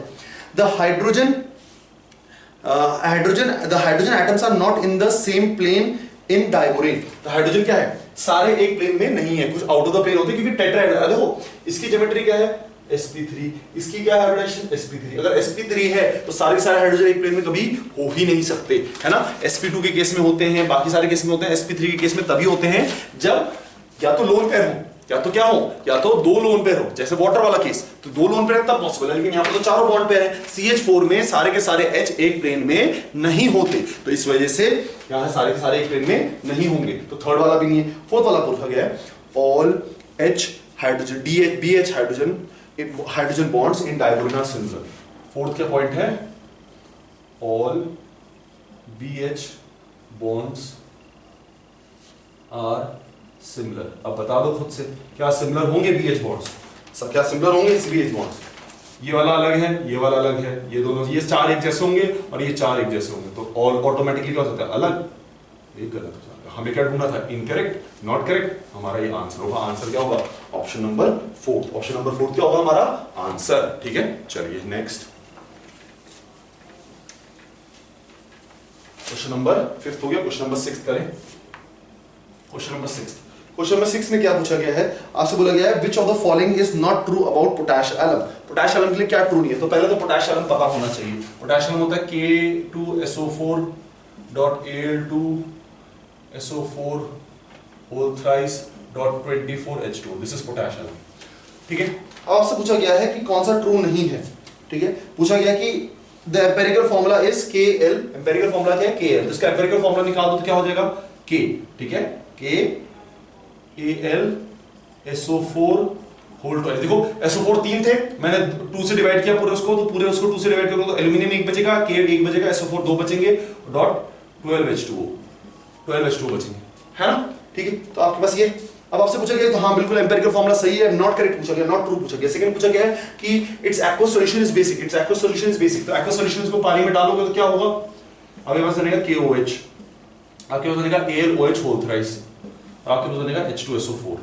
कितने बनेंगे, 2। अब ध्यान से देखना, ये तो बेस है लेकिन ये एम्फोटेरिक है, तो इसका कोई काम नहीं, इसको हटा देते हैं। ठीक है, ये बेस है, ये एम्फोटेरिक है, दोनों अलग अलग है, ये एसिडिक है। अब अगर इसको ध्यान से देखो तो ये 2 एसिड्स रिलीज कर रहा है, 4 एसिडिक HU रिलीज कर रहा है ना, जबकि ये 1 OH रिलीज कर रहा है। ठीक है, तो जब ज्यादा क्या होगा, ज्यादा H+ होगा, व्हिच मींस सॉल्यूशन क्या हो जाएगा, एसिडिक हो जाएगा, बेसिक नहीं होगा। तो ऑप्शन नंबर 2 जो ये कह रहा है कि सॉल्यूशन क्या है, solution is basic, solution is basic, कौन सा सॉल्यूशन, एक्वस सॉल्यूशन, वो ऑप्शन क्या हो जाएगा, गलत हो जाएगा। हमें क्या ढूंढना था, नॉट करेक्ट, हमें क्या ढूंढना था, नॉट करेक्ट, तो ये क्या है, नॉट करेक्ट है, तो आंसर यही होगा। ठीक है ना, आंसर ये होगा कि एक्वस सॉल्यूशन इज बेसिक, लेकिन एक्वस सॉल्यूशन बेसिक नहीं होता है, एक्वस सॉल्यूशन क्या होता है, एसिडिक होता है, तो आंसर हमारा ये बन जाएगा। चलिए नेक्स्ट, क्वेश्चन नंबर 6 हो गया, क्वेश्चन नंबर 7 और 8।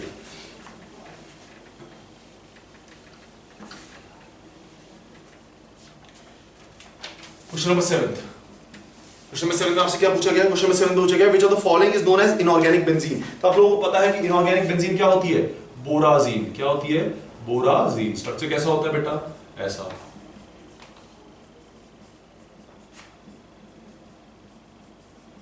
Is the structure H H H H H, this is the structure, है ना, दिस इज द स्ट्रक्चर, ये स्ट्रक्चर होता है बोराजीन का, है ना, तो ये स्ट्रक्चर होगा, दिस इज इनऑर्गेनिक बेंजीन। ठीक है, नेक्स्ट आपसे पूछा गया last question, question number 8। Question number 8 में पूछा गया कि बोरैक्स का एक्वस सॉल्यूशन क्या बनाएगा, बोरैक्स का एक्वस सॉल्यूशन क्या बनाएगा। अब बोरैक्स क्या होता है, Na2B4O6, दिस इज Na2B4O6। ठीक है, अब ठीक है, Na2B4O7, Na2B4O7, ठीक है, ठीक है, Na2B4O7, ठीक है। अच्छा, अब इसमें क्या करेंगे, एक्वस डालेंगे, तो पानी डालेंगे, किसी भी पानी, बोरॉन के कंपाउंड में अगर पानी डालते हैं तो क्या बनता है, H3BO3। क्या बनता है, H3BO3। तो H3BO3 बन जाएगा किसी बोरॉन के कंपाउंड में पानी में, और साथ में Na के साथ क्या बन जाएगा, NaOH। अब ये तो एसिडिक है नहीं, ये तो एसिडिक है नहीं, H3BO3 एसिडिक है नहीं, लेकिन NaOH क्या है, बेसिक है। NaOH क्या है, बेसिक है। तो बेस, यहाँ पर बेस है, यहाँ पर एसिड तो है नहीं, सॉल्यूशन क्या हो जाएगा, सॉल्यूशन क्या हो जाएगा, बेसिक। सॉल्यूशन क्या हो जाएगा, बेसिक। ऑप्शन क्या होगा आपका, ऑप्शन नंबर 3। ऑप्शन नंबर 3 क्या कह रहा है कि क्या है, बेसिक है। ऑप्शन नंबर 3 क्या कह रहा है कि क्या है, बेसिक है। तो बोरैक्स एक्वस सॉल्यूशन में डालोगे तो क्या बनाएगा, बेसिक सॉल्यूशन बनाएगा, और बोराजीन क्या है, आपका इनऑर्गेनिक बेंजीन। ठीक है बेटा, बस यही था DT 11 का। ठीक है, ज्यादा क्वेश्चंस नहीं है इसमें, 80 क्वेश्चंस थे, होपफुली आप लोगों से हुआ होगा। अब आपसे मिलते हैं नेक्स्ट पेपर के साथ, तब तक के लिए keep working hard, keep performing well. Thank you for listening.